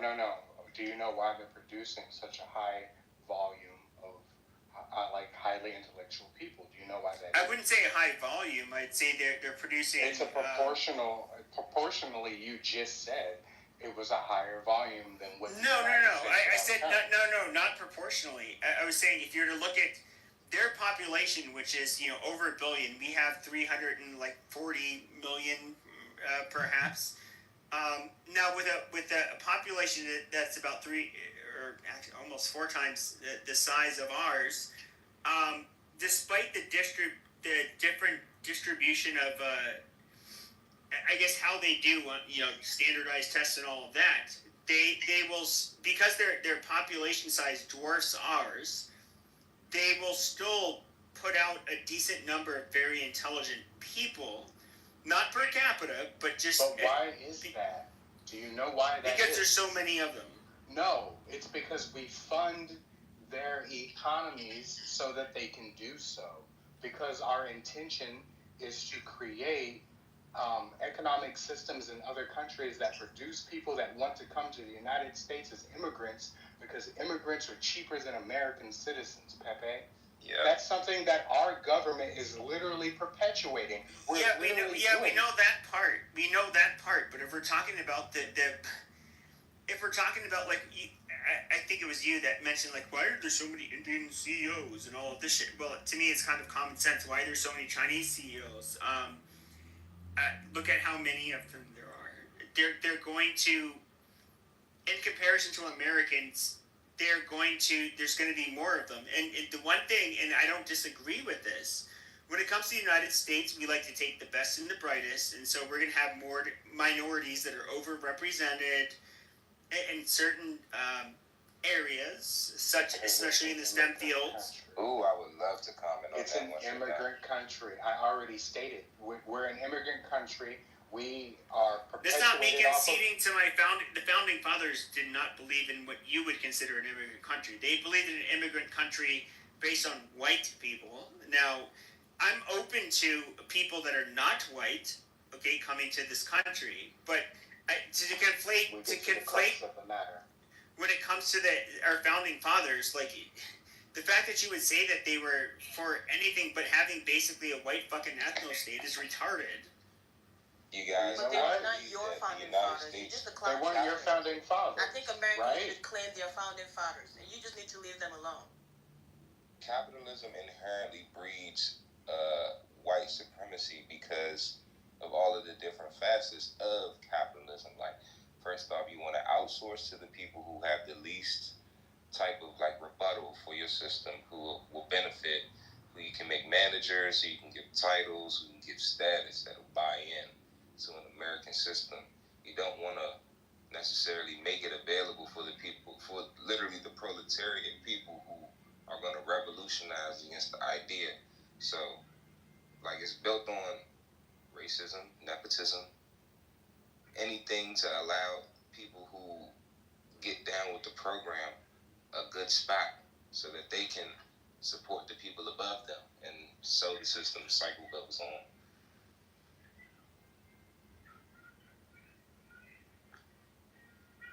Follow me back. Who said that? Okay. So what should the focus be? Equality, regardless of race, like equality with regards to opportunity and access to wealth, or should it be focused on race? Because you sound like, I think you're a segregist, right? You don't believe in the idea that humans are humans. You're big on separating the races and not mixing, right? Whereas I'm actually big on, I'm more of a socialist where I think hey, I'm fine with there being rich people and poor people, but I think that the division and the gap between the two shouldn't be as big as it is. Well, sure. So I think that like when it comes to this is where I will differ from socialists. Yes, when it comes to the elites, I'm not talking about Jews or any secret cabal. I'm literally talking about the people that have money and are in leadership positions. Do I think? No. So if I was to say that, like, do I think that their interests necessarily align with the middle class and the everyday Americans? No, I don't give a fuck about giving corporations or the elites, tax cuts. That's not what I'm about. I think that like when I've always thought of America, it's just about living the American dream. Everybody, for the most part, unless you're like a real fuck up, you have the chance at you have the opportunity at living a middle class life. Of course, you can go beyond that. Now, when it comes to but you don't though. Like that's the thing is the American dream is sold to you as if it's equal opportunity and equal equality. What are you talking about? We're not given. As a black man, you're pigeonholed because you're black. I'm fine with black. I want black people to have the middle class dream. This is so fucking retarded. We can't have that though because once we get there, sure. All right. No, I'm telling you, bro. Quite literally, that's what racism. Okay, this is where it starts to break down because here's your fucking racial. Because Creo is coming up Mike for the first time. Creo, can you go ahead, brother? The 1950s and 1960s is when we broke down some of the most racial covenants. Like, quite frankly, we're the very first generation who have access to the information and access to the actual land. Not to mention gerrymandering, the political process, the electoral college. There's so many things that we had to literally overcome from a legal standpoint. So legally, we weren't allowed to intermarry. We weren't allowed to live in certain places. And even when you look at public education and how that's funded, public education is still funded on private home taxes. So quite literally, if you live in the ghetto, you're going to be getting ghetto dollars. People are going to be pushed into schools that are overcrowded, severely. Okay, we know the fucking history. What is your fucking point? My point is structurally institutional racism and the prison system, the actual penal system, is built off of racist history. Oh, so in other words, black people commit. There's no. No, you're not hearing him. You're not hearing what he's saying. The penal system is owned by families, bro. Like, there's a bunch. If you do the history, bro, there's a bunch of families that literally own every private. Okay, but the crime stats are incorrect, and you guys don't commit that's not what he's saying. What he's saying, Pepe, what he's saying is structurally, it's institutional racism is structurally built on.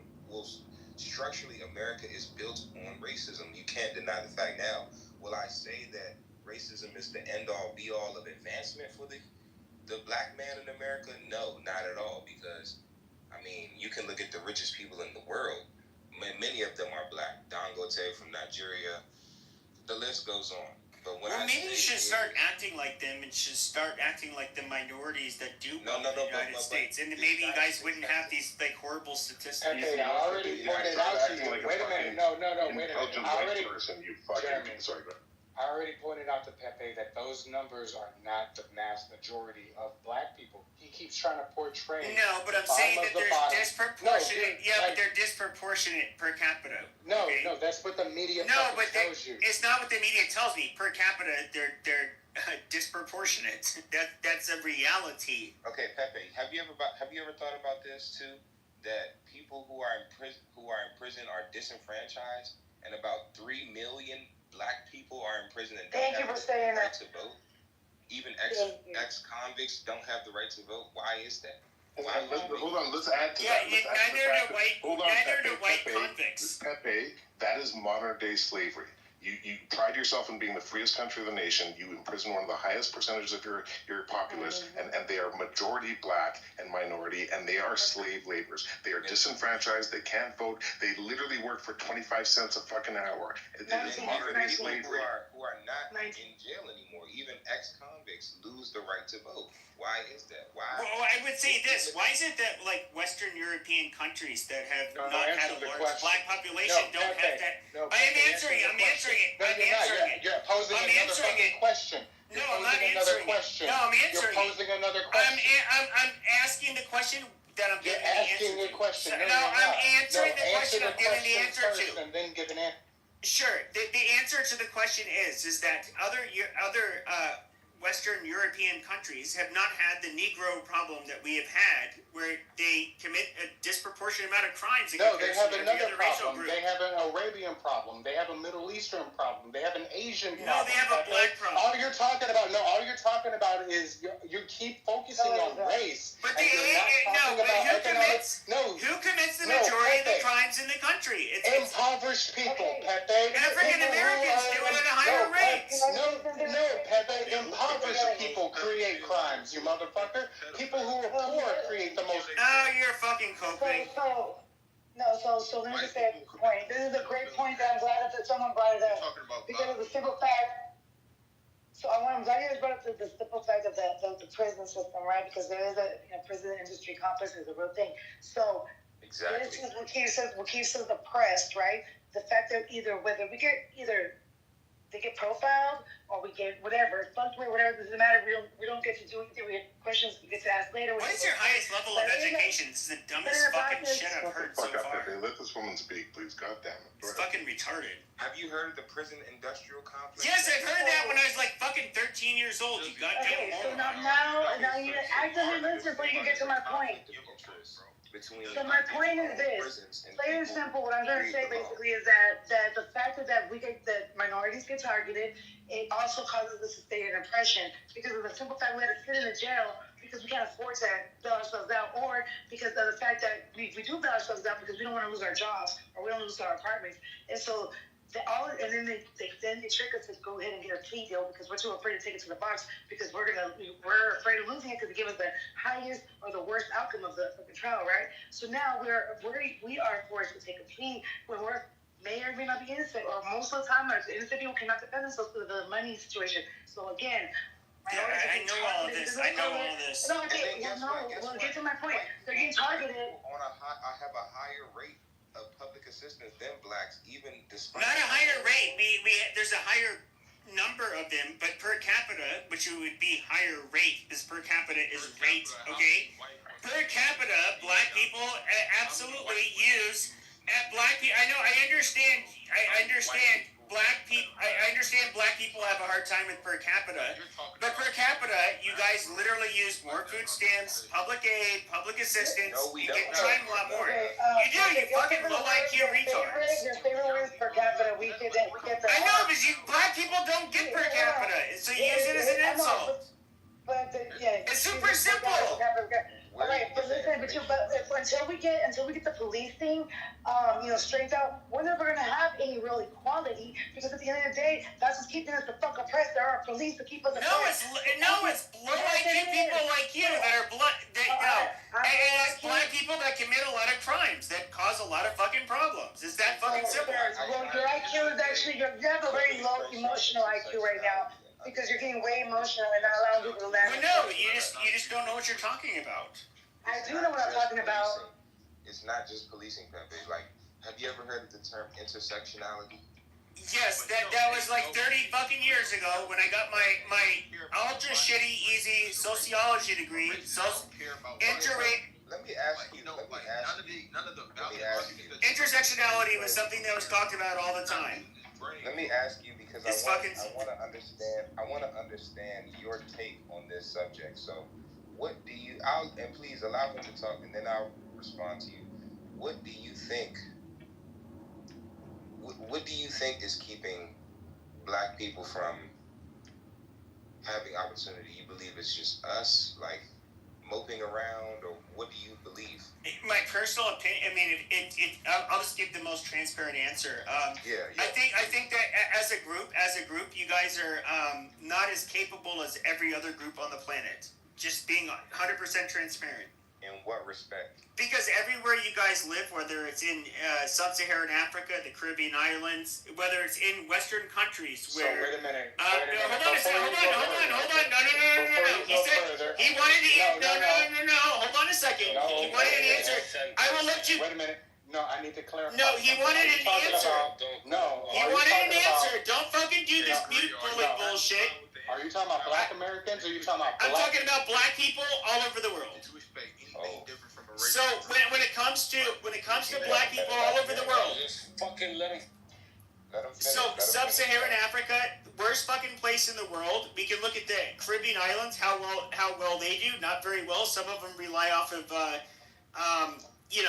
tourism, but most of them are protectorates of European countries or the United States. But they still, if you look at the municipalities in the United States that have the highest homicide rates in the country, it's going to be the Caribbean islands. If we were to look at even within Western countries, the worst places in Western countries, and that includes Latin America, it's going to be wherever you have a large black population. And so my question would be this, or not my question. My answer would be this. I'm gonna answer your question. My answer would be this. My answer would be this. No, I didn't. I didn't answer it. No, shut the fuck up. My answer would be this. Because you don't know what the fuck No, you know. So my answer would be this. Allow him to Okay. finish. Yeah. So I would just say this. Are black people capable? To be seen. We don't see you guys ever being able to operate at a level that any other racial group in the world has been able to do. Let me answer your question. You say you have a sociology degree. Tell me, sir, what is a sociological perspective on the... Well, it takes everything into consideration. No, that's not... No. Okay, this fucking retard is gonna tell me what the definition of sociology is. Okay, this is so goddamn retarded. I didn't even get to finish halfway through a sentence, and this fucking sub-IQ, subliterate piece of shit is gonna tell me no, I'm getting it wrong. Like this fucking retarded. Your take does not take into account the history of colonialism. It does take into consideration because most people across the world have suffered far worse than the Africans and the black people have, and they've literally been able to do better than your people. This is very entertaining for people, and this will be a quick pause. Do you understand the situation of Cuba that a lot of farmers can't grow their own food because they have to subsidize? Those aren't even black people. He's talking about like African descent. Cuba doesn't do trade with fucking America, so that's fucking. This guy BP is racist. It's not because it's Cuba's fault. America had an embargo against it. Yeah, no shit. Because they're a communist country that undermines the United States. That's why they prop up Nicolas Maduro in Venezuela. That's why they prop up any goddamn fucking tyrant that is anti-Western. Sure, amazing. I would too when the United States is full of the CIA and the FBI who literally conspires against its own people in order to figure out what's going on. Oh yeah, because Cuba is just like a beacon of fucking freedom. They're such wonderful goddamn place to live. Just like America, Pepe, just like your fucking retards. Yeah, it's way better than Cuba. Absolutely. My phone died. So wait a minute. Poor. Like America's in debt. We don't produce anything. We just buy. Yeah, okay, you're comparing us to Cuba. You fucking subliterate IQ chip. You're fucking retarded. I understand. We have a white cup. That wants to suck black dick. Okay, here we go. You're the only nation that doesn't have maternity leave. You're the only nation that's 48th in education. He is right. Well, no, I'm just saying, you guys are good. But like, where else in the... And this is the obvious reality. Every racial group in the world looks at black people as being beneath them, and they have the lowest expectation. Why is that? You've never left your country. You have never left your country. Jeremy, you're being a white cuck. That's fine. Let me get back in there. The media companies perpetuate a bad image of black people. Why are you guys emotional? You guys want us to lie? In fact, nobody said all black people are low class, but if we were to look at how they judge a group, if we're to look at how every other group judges black people as a group, it would be the lowest class. That's clear. Okay, but that is a fucking fact. You're not. But he's. All right, I muted everyone. All right, so like my phone died. I'm sorry, Pepe. You're not speaking sociologically at all. Like to have a sociological degree, to have a degree of sociology, you should know what a sociological perspective on the world is, and that perspective is you judge people based on the way they want to live their life, not based on the worldview that That is not even close to the definition. You fucking retard. You don't even have a college degree, probably. Making shit up. You fucking retard. Pepe, look, no, sociological. That's not a sociological perspective, you fucking retard. Motherfucker, like, yes it is. No, the sociological view will look at conflict. They will tie in ethnicity, nativism, everything. Pepe, that's how I know you. They will tie everything. You fucking retard. Pepe, that's how I know you haven't even taken sociology. Low IQ fucking hood scholar. Pepe. You haven't even taken. I took my first sociology class when I was 17, you fucking retard. Sociology 101 because the first thing they teach you. I look, this is where black people prove how ignorant they are. A low IQ fucking chip. Check your weight privilege and A low IQ fucking chip. Pepe, check your weight privilege and have a conversation. It's not weight privilege. I literally have a degree in sociology, which is not even a flex. It's one of the easiest degrees to get. What is white privilege? Pepe, you know I get this illiterate chimp trying to tell me what a fucking. Stop it. No, he's a fucking monkey. Ability to converse. You've never heard of low IQ monkey. He does all the time. Because if someone. Wait a minute, no, let me get him. No, he finally went on mic. Let me finish this. A sociological perspective is a perspective that judges. Post the definition. Post the definition. Post the definition. Post it. Wait a minute, Pepe. Wait a minute, Pepe. No, Pepe. A sociological perspective is a perspective that judges the worldview. It's a worldview that judges people based on how they want to live their life, not based on how other people judge their life. That means you judge them on how far they're going based on their merits, their foundations, the way that they function in their country, the way that they function in their society without any outside influences or outside perspectives. Like you genuinely have no clue what the fuck a sociological perspective is. That's not the meaning of sociology. You fucking low IQ chip. Post the goddamn link. There's Run the black community. You're so fucking dumb, Pepe. You need to post a link that will share your definition of sociology. You're not gonna find it because you're fucking retarded. You fucking. Pepe, you're not listening. This is the Dunning-Kruger effect. A low IQ. Pepe, I moved you to the audience. Wait a minute. I moved Pepe to the audience. Pepe, I didn't say the definition of sociology. That's how I know you're not fucking listening. I said, what is the sociological perspective? When you study sociology, when you take sociology 101, the first thing they teach you is the sociological perspective, all right? It's in a fucking textbook. You want me to post a screenshot from my textbook? You can't respond because I moved you to the motherfucking audience, you bitch. All right, so let me tell you, the sociological perspective is when you judge people based on where they want to go in the world, not based on how you judge them on your sociological, economic, and industrial fucking revolution. That's not how sociology works. That's how I know you're fucking full of cap. You're fucking bullshit. You're a fucking motherfucker who's fucking lying on this stage and trying to get merit based on knowledge that you haven't actually fucking obtained. You're a fucking hypocrite. Yeah, so I would say this. Hold on a second, sweetie. Betsy, hold on a second. So I'm gonna say, so I'm gonna go to bed right after this. But you do get these you like should go to low bed IQ. after this because you're a fucking liar. Yeah. Okay. See, here you are interrupting me. You didn't want to be interrupted. You can go to sleep right. Hold on. You got interrupted. Go to sleep right. See, this is what a low IQ, insecure black man will do. He got BTFO'd. He got BTFO'd in front of everybody. You got your back blown out. You got your back blown out by a white boy, bitch. You got your black booty cheeks clapped. Your chocolate cheeks got clapped because you're. Keep going. Keep talking about how you're Dunning-Kruger effect fucking retard. That's what you are. You fucking low IQ piece of shit. You got fucking chunked, pussy. That's what the fuck you gonna do. You try to be the and if we're just gonna yell at each other, then what's the point of the room, right? Like, let's just give it a time to have a conversation. Has not conspired against. It was Pepe's turn, though. He's the one that overspoke Pepe. In 1970. In 1970, bro. So how much time has my family, has my generation had? Nobody cares about your family. To get access Alright, to you're resources. saying shit about the sociological perspective. That's not even the... That is but my question still has You just said rubbish. If my family has been... You said rubbish. You said if my absolute family nonsense. has been discriminated against and nobody cares. They can be lynched for all I care. From Alright.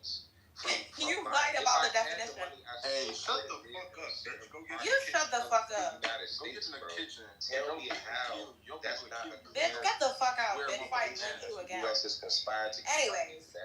So, alright, you lied about the meaning of a sociological perspective. Why? Betsy. Nobody cares about your family. Imagine coming on Clubhouse and talking about how your family was being treated by white it's in the chat. You so bum. read the You're chat. a man. Go Read the fucking chat. work for your Read the shit. chat. You fucking Read the fuck. chat, You lady. got piece of shit. Hey, Nobody's lady, gonna read feel the sorry chat. for you. Hey, lady, read the chat. Anyways. I put the link in the chat. I put the link in the chat. Hey, I put the link in the chat. I put the link in the chat, Betsy. Hey, Betsy, the link is in the chat. The link is in the chat, Betsy. Like, I don't get how, bro. We're not gonna feel sorry for your family. Betsy, the link is in the chat. The link is in the chat. Betsy, if you don't lose the ticket, then I'm gonna give a shit what you say. Like, literally, go bounce and come back with a fucking no big ticket. Conspires against my people. That don't make sense, bro. And people say that was the past. That was in 1970. How many families how many generations removed are we from the 1970s? Maybe one. Some people's parents maybe were born two. in 1960. Exactly. My mother was born in 1960. I'm 26 years old. Like, yeah. And this is kind of the point you're making, right? Like, listen, being able to play the generational wealth lottery does not guarantee wealth. Not all white people in America are wealthy. In fact, most of them aren't, right? But they got to fucking play the lottery, right? For like dozens, hundreds of generations. Black people is what you got when you won the generational lottery in America, up until maybe one generation ago. So if you aren't going to acknowledge that and how it impacts the disproportionate amount of poor black people in America, and you're going to come up here and say it's because of race, and like dude, you're not fucking, you're just a racist. Like, dig into the nuances there, right? I mean, man, even from an economic standpoint, like, we weren't allowed, like, let's take the Great Depression, even the Panic of 1893, 1873. Even if you had the money to capitalize on low stocks, low prices, and just hold, you weren't allowed to. Like, black people weren't even allowed to own stock in company until, I believe, like 1905 or something like that. Don't quote me on that. No, listen, and you have property access, and even after coming back after the war, the land grants, the education that was granted to white soldiers versus black soldiers, and to say nothing of even when they started to fucking get a leg up and were succeeding, like the Tulsa, right, prospering. What happened? Burned it down. A whole bunch of insecure fucking people said, "Oh, they're getting successful. I'm not comfortable with that. Let's bomb those fuckers." You know, like, we have to acknowledge that. I mean, even but also, and this is the question I'm asking you guys. Yeah, and this is my question I'm asking you guys, a genuine question. We have to acknowledge that, but should we solve it by lifting everyone who's on the ground up, or should we just focus on lifting up one race over the other? I feel like, man, we get away from, like, the only way to eliminate race is to acknowledge it, because racism too is a system of oppression from a small group of people to just keep us fighting. Like, that's one thing about racism, is that it's the perfect tool to take away from the bigger picture and the real enemy.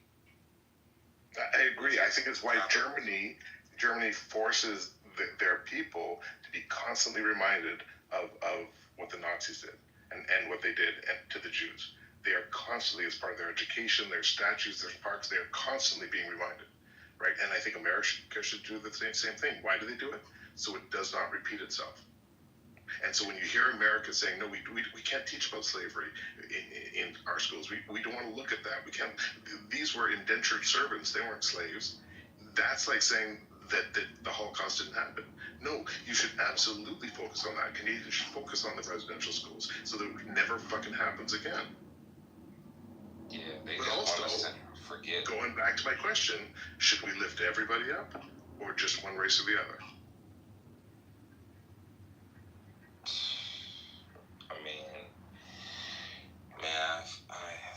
hard question, man, because a part of me is like, well, you start with your people, but you don't necessarily have to be exclusive to your people. Like, because even if you're black, that doesn't mean you're skinfolk, not kinfolk.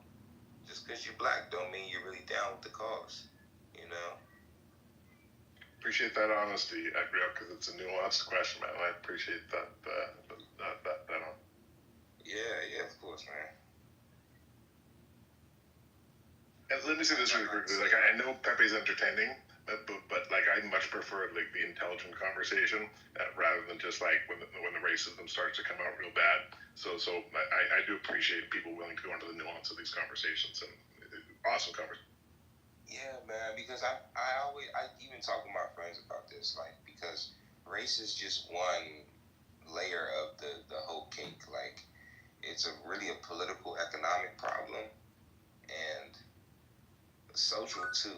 Definitely Persian, the whole Persian acronym. Like, we have to address all of these things in order to really just debunk and move forward. Because it's one thing when you just step into race versus race, you just perpetuate the race war, the imminent race war that's coming.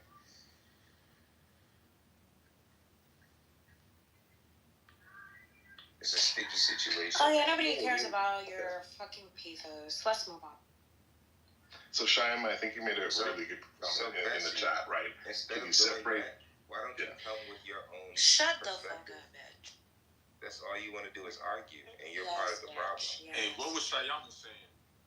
Yeah, Shyam made a good comment. Like, can you separate your history from your current problems? And Shyam, I think that's exactly the complicated nuance that we're talking about, right? Yeah. Is that, yes, there's a disproportionate amount of black people who are in poverty, and that's directly related to America's past.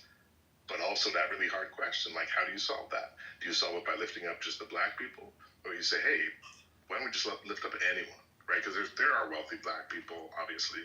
You know, there are black people who got here who had nothing to do with slavery. Like, but you just say, hey, let's lift up everybody. Even though the majority of the people we're going to lift up are going to be African American because of our past.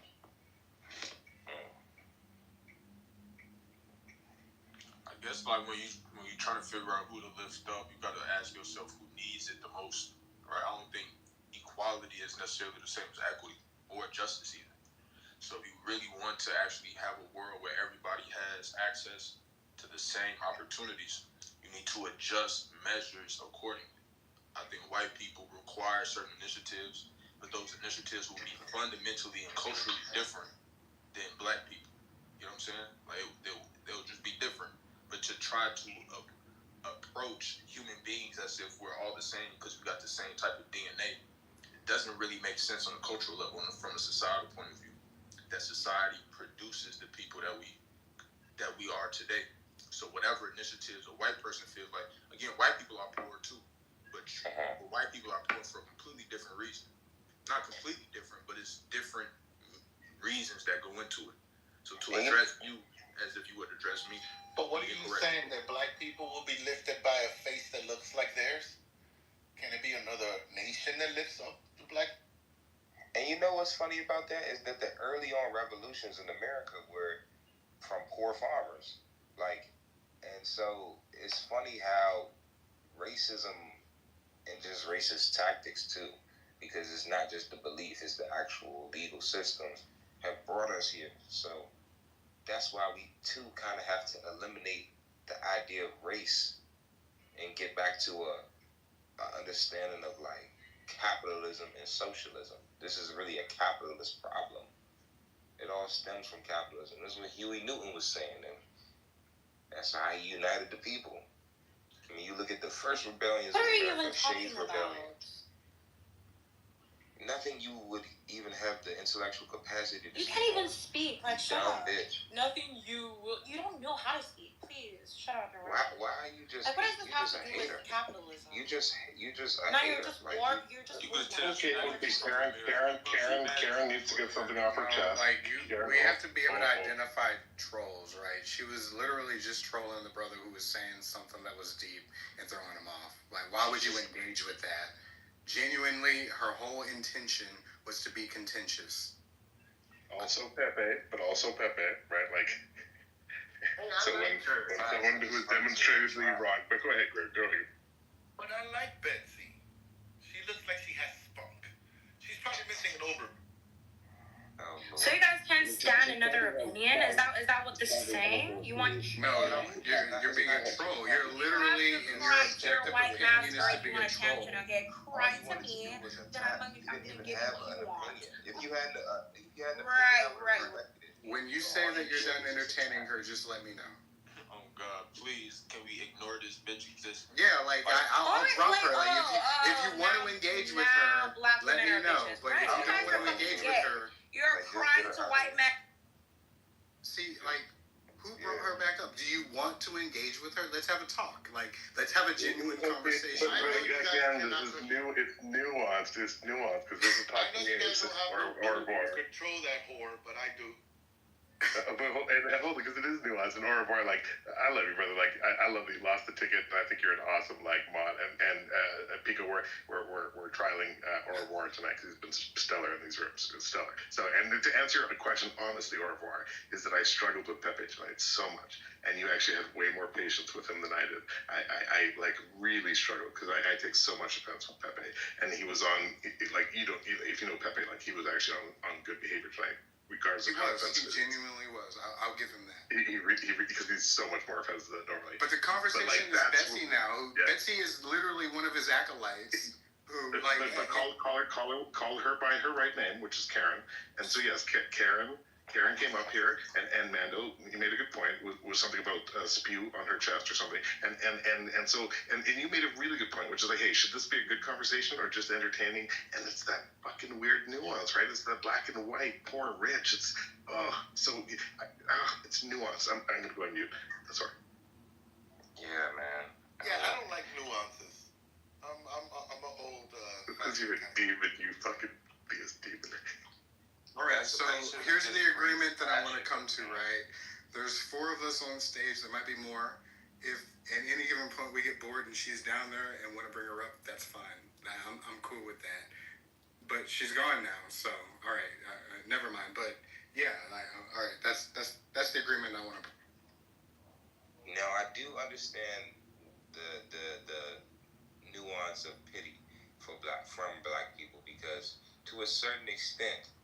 We do overcompensate our ability now with talking about racism in a way where it's just like we sit back and wait for things to happen. But I hate how America just skims past these very relevant and prevalent tactics, bro. Like from racial covenants to discrimination in VA, even if you're a vet, you couldn't get assistance, you couldn't get mental health, you couldn't get anything, like banking, Fair Housing Act, like, it's just so much, man, like, you have to acknowledge that shit, and it's like, how do you expect people to not resort to crime, or even the crime talks, man, like, when we talk about black people disproportionate, do more crime than whites at a disproportionate rate. Like, come on, man. Like, we look at the people who are locked up right now for felonies. Most of them are non-violent crimes. But when and this isn't pushback to what you said at all, we have to also kind of look at, when we look at crime is also directly correlated to, like, poverty as well. And when you keep certain factions in an impoverished state, like a perpetual impoverished state, right, you perpetuate criminality within that community, whether directly or indirectly. I'm not trying to say it's an intentional thing because that's another just nuanced discussion, right? But it is the reality. Economists, like for the last 60 years, can draw a direct correlation from crime to from poverty to. Exactly. I mean, it's just ABC 1, 2, 3, man. If I'm poor as fuck and I'm discriminated from every opportunity I have, man. I can't get a job. I can't live in a certain place. I can't do anything but steal. Like I have to. I ain't gonna lie, bro. I ain't gonna lie. Today, There's nothing stopping you or me from making $50,000 a month. There's nothing. There's no white person that can stop us from self-determining. I think the problem is when 50 million, when 40 million, 45 million black people decide we are no longer the bottom class. Somebody else has to become the bottom class. Like capitalism is a zero-sum game. Somebody has to lose for somebody else to win. So, like us moving is an actual threat to the national security. Like this is why whiteness has to police blackness. It has to. Well, it is definitely. Yeah, exactly. You're right about that. Exactly. If like the average income of the black household were to raise to the same average of, let's just say, the Jewish community, which I believe is like $80,000. I don't know the direct economic effect, but in which other ethnic group would then be in the bottom social class, but then that ethnic group would feel the pressure, and we no longer would, right? And when you look at average income of households by ethnic group in race in America, I think Jewish people are at the top above even Chinese and Indian. But they don't put that statistic out there a lot. But in that case, when we see like challenges and obstacles that prevent us from raising the average income of a family household, it becomes obvious that racism, is still at play systematically. But the obstacles are different, right? I'm from Southside Chicago, even though I don't currently reside there. I saw the equal, I guess, decay of affluent black communities and the almost equal opposite complementary growth of affluent white communities over the course of, I'm 29, so let's just call it 15. Let's call it 15 years. And I truly. Are you playing your middle that good? I don't know why, but everybody's mic went sound really Sorry low. about that. My mic switched over to another mic. I don't know where I lost people at. But that was Grio. Your mic's hot. That's me. Oh, my bad. You're good. So, and for reasons like this, and the brother brought up the FHA racist housing policies, $120 billion. I'm excited to get into real estate. I can't wait to buy my first real estate property.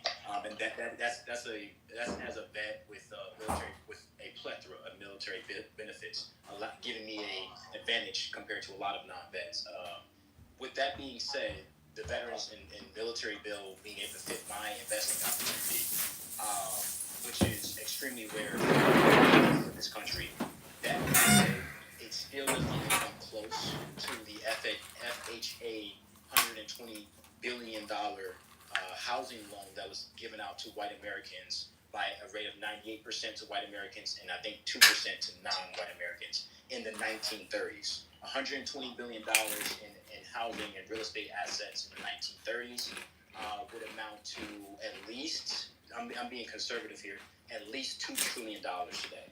That will never be given to us as black Americans we would need at least, $2 trillion in 0% interest rates in housing? Do you think the United States is going to give that to us? Not going to happen. And so since... Catherine, why do you want to make white bank owners rich instead of, like, buying Bitcoin? Like, why would you want to own real estate, which is like a total... Because one Bitcoin is Great point, Jeremy. So instead of it being... And real estate is the cheat code to the tax code. Instead of it being $2 trillion for a real estate asset, give us $2 trillion to start banking institutions. So Jeremy brought up a great point.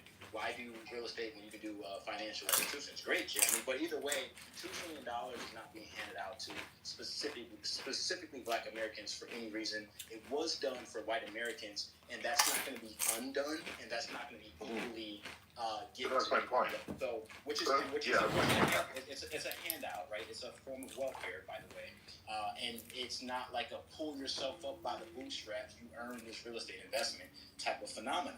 Okay, it's obviously racial discrimination. So, يسمع بس شو لا سيبك أنا بس إيش الظن أنا بقول بل سولت لكم أنفسكم أمرا فصبر جميل والكل لسه تكون سوء ظن بل سوف أصرها يوسف في نفسه كان سوء ظن ما لك يا رجل فالخلاصة إنه أنا التقيت في عينة من المعقدين النفسيين صراحة في حياتي.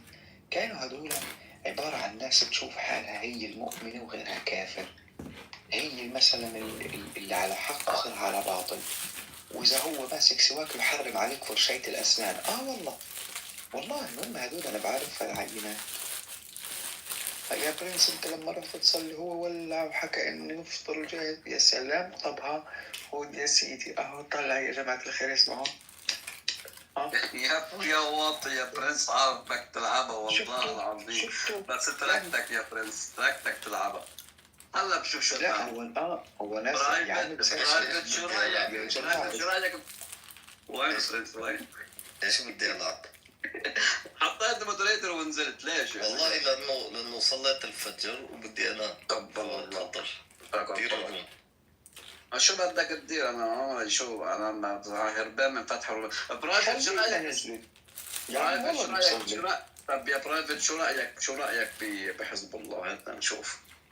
شوف نظرا لانه برنس بسجل انا متحفظ. كل انسان يتحفظ على رؤيته وكل انسان يتحفظ على موقفه. انت بتعرف ورأيي لن يقدم ولن يؤخر. يعني هلقيت بدي اقول لك شغله. اللون الاسود مثلا بحد ذاته لو شفناه على السياره ممكن يطلع حلو، لو شفناه بلا مؤاخذة يعني على الصرصور حيطلع بشع. انت فاهم كيف؟ او شغله. فكل واحد بقيم شغله معينه حسب نظرته هو وين بشوفها. فانت بتسالنا عن الحزب، في نظر ناس حيكون جميل، في نظر ناس اخرى حيكون مش جميل. فرأيي لن يقدم ولن يؤخر. That's still true. That still remains a fact. So all I'm simply saying is that even if you go to the United States military, do your time, get your military benefits, you still don't get the same amount of benefits that white Americans got in the 1930s. And that's okay. Yeah, very true. It was very true. Now, I like having, I don't know, man, I'm probably butchering the name, but it's definitely about diversification and understanding the cheat codes to the IRS code. Because one thing about Bitcoin is that doesn't take away from your income, but real estate does, and REITs do too, so that you and your people can eat as one. Like you invest and everybody gets dividends back on the land, and then you can subtract that from your income. So that's one cheat code that real estate is always gonna give you a benefit from. That's why billionaires go buy land, because it's a way to write it off from your income. Yeah, I agree. Yeah, brother, what you're saying is important, and let me introduce some nuance. I'm not saying that. Point two though. And I appreciate that more than what you said before. But let me say this: I'm not saying that billionaires don't make a lot of money off of buying real estate as an investment. I'm just trying to say that the idea that the American dream is owning your own house in the same way that marriage requires a diamond. That's a bullshit white person taking your money away from you.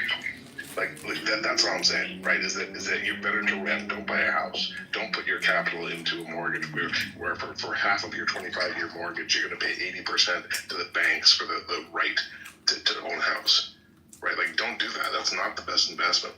Jeremy, but that could be a way to get it back though, you know what I'm saying? So the banks don't own the houses. It's gonna take generations, but it is a way to you have to play the game in order to get what you want out of the game. You get that property, and then boom, you own it. So you have to play the game in order to get the money, get the assets, and then you can cut them off because now you own it. And now, if you diversify your portfolio well enough, you start your own ecosystem. Jeremy, you gotta be very specific with those type of statements, because if I live in one unit of a four person unit, unit, and let's just say in my neighborhood it goes for an average of 1,400 unit, right, for rent. So that's let's say 1,500. That's $4,500 extra income, and let's say the mortgage is 3,500. Right, so let's say the mortgage is $4,000, so that's plus $500, right? And let's say the property manager is $200. Now, and I pay like $1,300 for rent right now. Now I just took away my $1,300 in rent, right? Now that's increased cash flow. You see, so if you're saying don't buy a house by itself, because the real estate market is flooded. Sure, maybe, but even then, I don't know about that. But again, for multi-families, I think it's a completely different paradigm. Also, most Bitcoin whales, I don't know what race they are, but I can tell you most Bitcoin whales are not black people. I doubt that. It's so good. You said what? No, I said it's so good. It's delicious what you said. If I can go ahead and finish it. Yeah, don't mind Jeremy. He looks at everything like porno. Yeah, the people who are benefiting most for Bitcoin right now are Bitcoin whales. And I think like right now, even if you got in as a small fish, unless you're getting in around $1,000, $10,000, where Bitcoin could go in 10 years, maybe it hits $1 trillion by 2035, 2040, maybe, right? So that's a 10x that would be a 10x in your investment, more than a 10x if it does it, right? Count me right? in, I'm investing. Right. So Evan, let me respond really quickly. The first thing you said was just agreeing with what I said. Is that yes, if you're treating it like an investment and not just buying a single house, like you said, the multifamily unit, you're leveraging your capital, you're borrowing more, you're buying more property. Absolutely, it's a great way to generate wealth. If you're just buying a house because that's the American dream, no, you could do so much better with your capital. Now, for the second thing you said, right, what we're talking about. And again, like one of my favorite rooms outside of this one, you demon Mando, is black Bitcoin billionaires. There's a very wealthy black veteran who lives in South America, who got into Bitcoin early, who spends his time on here just in introducing the idea to African Americans. And I do it to everyone. I don't give a shit what your skin color is. I try to do the same thing. And what I'm saying is that when you say, oh, it's just the white guys who have benefited from Bitcoin today, I'm not going to argue. Sure, the majority of Bitcoin max season holders are probably white. I'll be quick. But the reality is, when you say we're early, dude, we are at a time when South Americans who can't get a bank account can get a fucking Bitcoin wallet. Like there are so many people, and if you're saying, dude, today we are the same thing as Bitcoin at 25 cents. We are literally the same thing. We are Apple at $200. We're Tesla when it was 1/10 its value. And so the difference is that if you're going to say, go buy a house and make a bunch of white fucking bankers rich, that's better than just understanding technology and buying Bitcoin and sitting on it for 4 years and making a profit, then you don't understand it, man. Like you literally don't understand like everything that I'm saying. Right. So I invest too, man. When people talk about reinvesting, they always talk about money, man. Like we can fucking build farms. We can have the things that we essentially need. Like why not take some money and start a farm? Hold on 1 second, Grill. Right. Hold on 1 second. So, Jeremy, earlier I said what black people have to do is different than what everyone else does, right? Crypto is one of those avenues. It's not the only avenue. I don't even know if it's sound financial to ignore the real estate investment opportunity, right? Again, I could see if there wasn't as far as Bitcoin whales. I said most Bitcoin whales are not black people. When you bring up one black person that has done well in Bitcoin, you're proving my point, right? I didn't say nobody and no black person has done well in Bitcoin or crypto. I said most bankers are probably ran by white men. Most crypto whales. I mean, I know we don't have the exact statistic on the identity of most crypto whales, but I don't know. I mean, maybe you say Chinese, maybe you say Indian, but I'm gonna also speculate and say it's probably mostly white men, right? So if not white male bankers, if not mostly white male whale holders, still dealing with the same demographic, Jeremy. The only difference is they're in different professions. As a matter of fact, JP Morgan was shunning Bitcoin for a while. BlackRock was shunning Bitcoin for a while, and now we know that they have some of the most amount of holdings of Bitcoin, right? So again, white men that switched up their strategy and are still being able to benefit. Again, Jeremy, I'm with you. I'm leveraged in Bitcoin. Most of my portfolio I'm not leveraged in Bitcoin. Most of my portfolio is in crypto. A financial advisor will say, "Hey, that's a good risky." Evan, you went from a proud black man when you said that most of your portfolio was in Bitcoin to a transgendered white cracker when you said most of my portfolio was in crypto. You lost, like, brother. No. I didn't say. I said not Bitcoin is in crypto. Exactly. You said I'm not a man. I'm a transgendered white guy, but I identify as a black person. That's what you just said right now. No. Okay, so I'm not promoting Bitcoin, and I don't need to say the names of my cryptos because I'm not here for that, right? Don't you fucking dare talk shitcoins in here, you fucking white cracker transgender person. I'm sorry, what's your pronouns, miss? You was Kobe.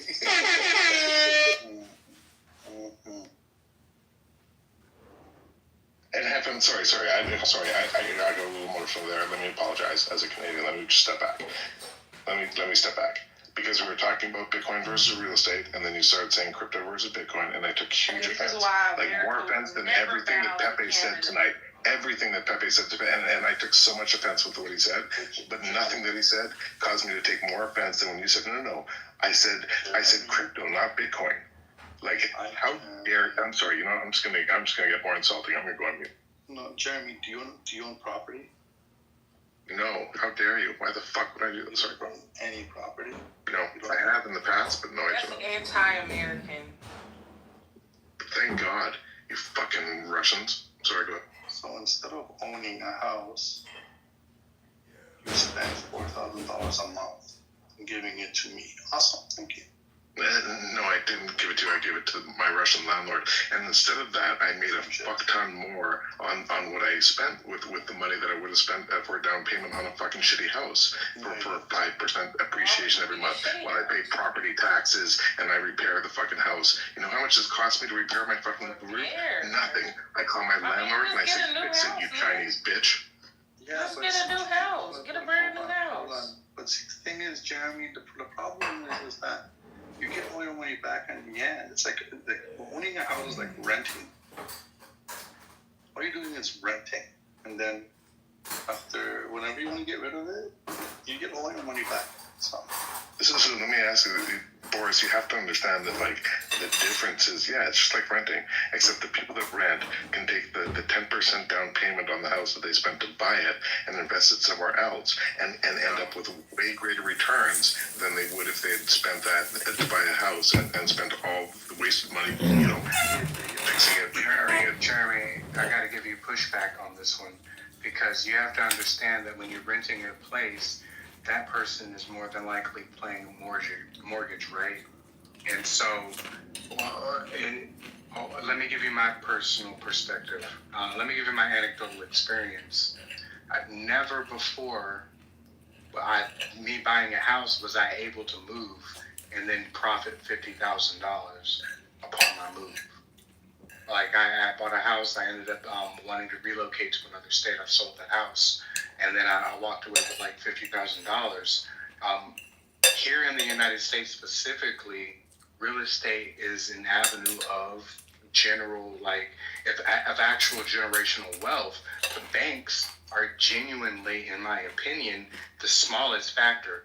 The things that you said are true, but the reality of the circumstances is that you actually have a chance of a profit when you own real estate rather than when you're renting. When you move, I mean, you go from deductible to deductible, but when you own property, if you buy a house and then sell it and then move to another house, you have much more money to actually operate on. And dare I say, you have leverage because you have a property that the banks will actually be more favorable towards giving you favorable options. And I think, Orvor, the reason you have that perception is because everyone on the stage probably had parents who had unbelievable wealth, and maybe not everyone here, because everyone did have parents who own houses, but if your parents did own their house... No, Jeremy, I told you what my perspective was. I sold a house, and I got $50,000 after it. Like, who has ever received a transaction? How many people receive a transaction for like $50,000, and the house was paid off when I sold it? The house was sold off, paid off $50,000 more. Yeah, you don't get that with real estate. No, brother. I'm sorry, you don't get that with rental. But let's click on that, right? How many years did you hold that property? 2 years. So in 2 years, you bought a property, and then you sold it for a $50,000 profit. Yes. So did you do that to buy a house as your primary residency? No. Like, I had a dire circumstance that required me to move to another, I guess in Canada you would call them province. So like I use that money to move, but like yeah, I could have rolled that into another property, but at the time that I sold it, that would not have been like financially advisable because property was inflated and still is in the United.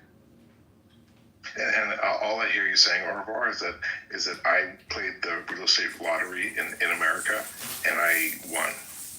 And all I'm saying is that the majority of people who get into real estate to own their own house rather than having enough capital to use that as one investment vehicle for their portfolio, the people who are just saying, hey, the American dream is own a house, that's not the best place to put your money financially. That's not the American dream.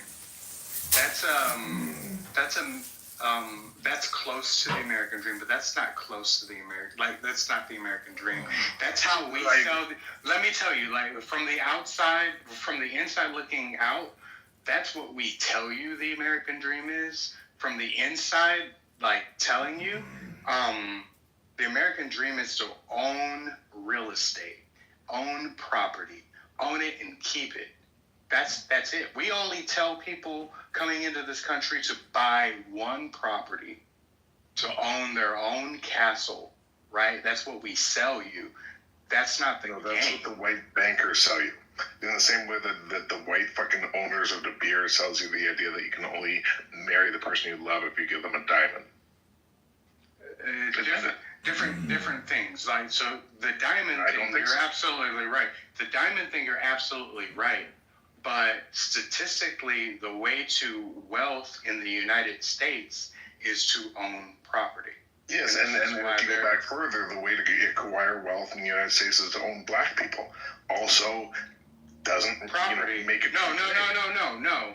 It's property. You want to change the words. No. Property. Chattel slavery. I'm agreeing with you. Chattel slavery. The same concept is true today. You want to make it disparaging and you want to make it unsavory, like by changing it from owning a house to owning a black person. But the ideology, the concept, the method is the same method. It's the same thing, and it's still true in this country. As I said earlier, the game has changed, but the players are the same. Right? Like it's like nothing has changed and everything has changed. So, right? Three questions, or three quick questions. And I want you to answer for Bitcoin and for real estate, not crypto. And if you mention crypto, brother, I love you. I think you're awesome. I think you're going to be a great talking ape. But if you say crypto, I'm going to get emotional. But let's just talk Bitcoin and real estate and answer these three questions. Is it true that in real estate, if you're going to take out a mortgage to own a house, to live in, that for the majority of that mortgage, the majority of what you pay is going to go to banks that are owned by white people? Question number one. Is that true when you buy Bitcoin? Question number two. Second question for you, right? Is that like has anyone who's bought property in America, are they guaranteed to make a profit if they hold it for 4 years? Also, has there ever been anyone who has not made a profit who has held Bitcoin for more than 4 years? That's my second question. So I don't have a problem with Bitcoin, but I want to say that I'm a Web3 developer and I favor Solana, preferably. I'm sorry, guys. I'm sorry, and you know what? You can boom the room if you guys want. Like, wait, you're a maxi? Oh God, he's a max. Oh, goodness gracious! Hey, what happened? It's kind of. Hi, Boris. But then, no, here's where when he says white bankers, all I hear is I'm into where white people own fintech. Like, who owns majority of crypto? Like, who owns majority of Bitcoin? You're gonna tell me you're gonna tell me West Africans do? You're gonna tell me Japanese? Like, who owns? He's not answering that question. So the problem is, I don't know. Hold on. The biggest problem with what you guys are talking about, who gives a shit who owns? Only matters what you own. He brought up white bankers as is to say, what's the demographic of crypto earners? I didn't bring up the guy that created Bitcoin essentially has majority of the Bitcoin. There's no evidence. There's no evidence of Satoshi Nakamoto. You or I, no one in this room has evidence that he actually exists or that that's a real person. Like, let's be frank here. You've never proved, but no one has ever proved it. I've done research on him, but I just couldn't find like a birth certificate. I couldn't like find like old pictures. I gave a picture of him, but it's like I can't find it. So let's say the server just crashes and y'all lose everything. What you gonna do? Like, what if some glitch happens in the system and then it's all gone? I mean, hey, what if the stock market turns off tomorrow, right? But that's not really how you want. Well, I'm saying that's the difference, right? It's like if I buy a house, it don't matter what the fuck going on, I still own that house if it's mine. But crypto is so like, I don't know, at least to me, I don't know shit about it. So to me, I look at it as this thing that's like, okay, it's on the internet.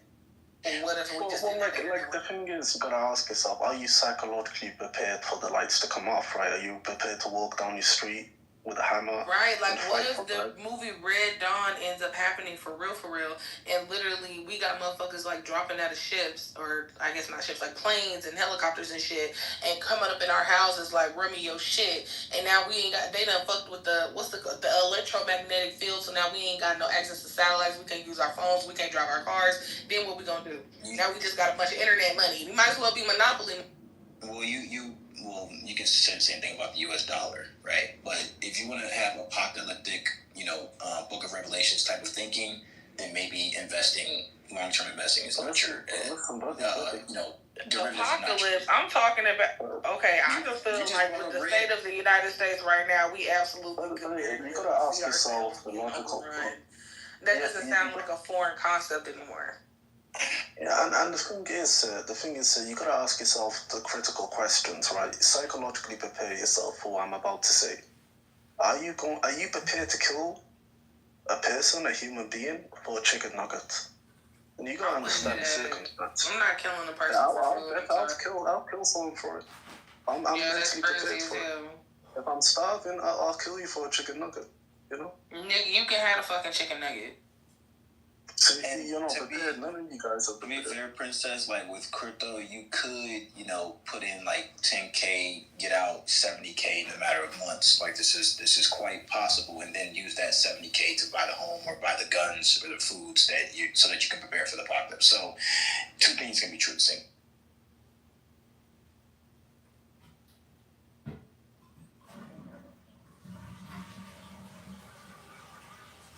I don't know, man. I don't know. Wait, what's the debate? Like, what if somebody just I'm not really debating, but like, what if somebody just, said, pulled out a wire or something, like disconnect server, everything fucks up. You know what I'm saying? Like, computers get viruses all the time. Jeremy's laughing, but okay, I don't know anything about crypto, right? So this is like genuinely, most of the youth who don't know shit about crypto, this is what we think, right? What if somebody just tripped over a wire and then unplugged the server and then it glitches and like everything's erased and there's no way to get it back? Well, no, it's in the cloud. It's blockchain. Okay, but what if the cloud fucks up, right? Like it's the internet. Now you're right. If the cloud. What if the cloud gets hacked? Okay. Mm-hmm. So now you ain't got no house and you ain't got no real life assets, but you got a bunch of Bitcoins that just got stolen. Your Barrio coins is in somebody else's bank account now. Yeah, but hacking the cloud is almost like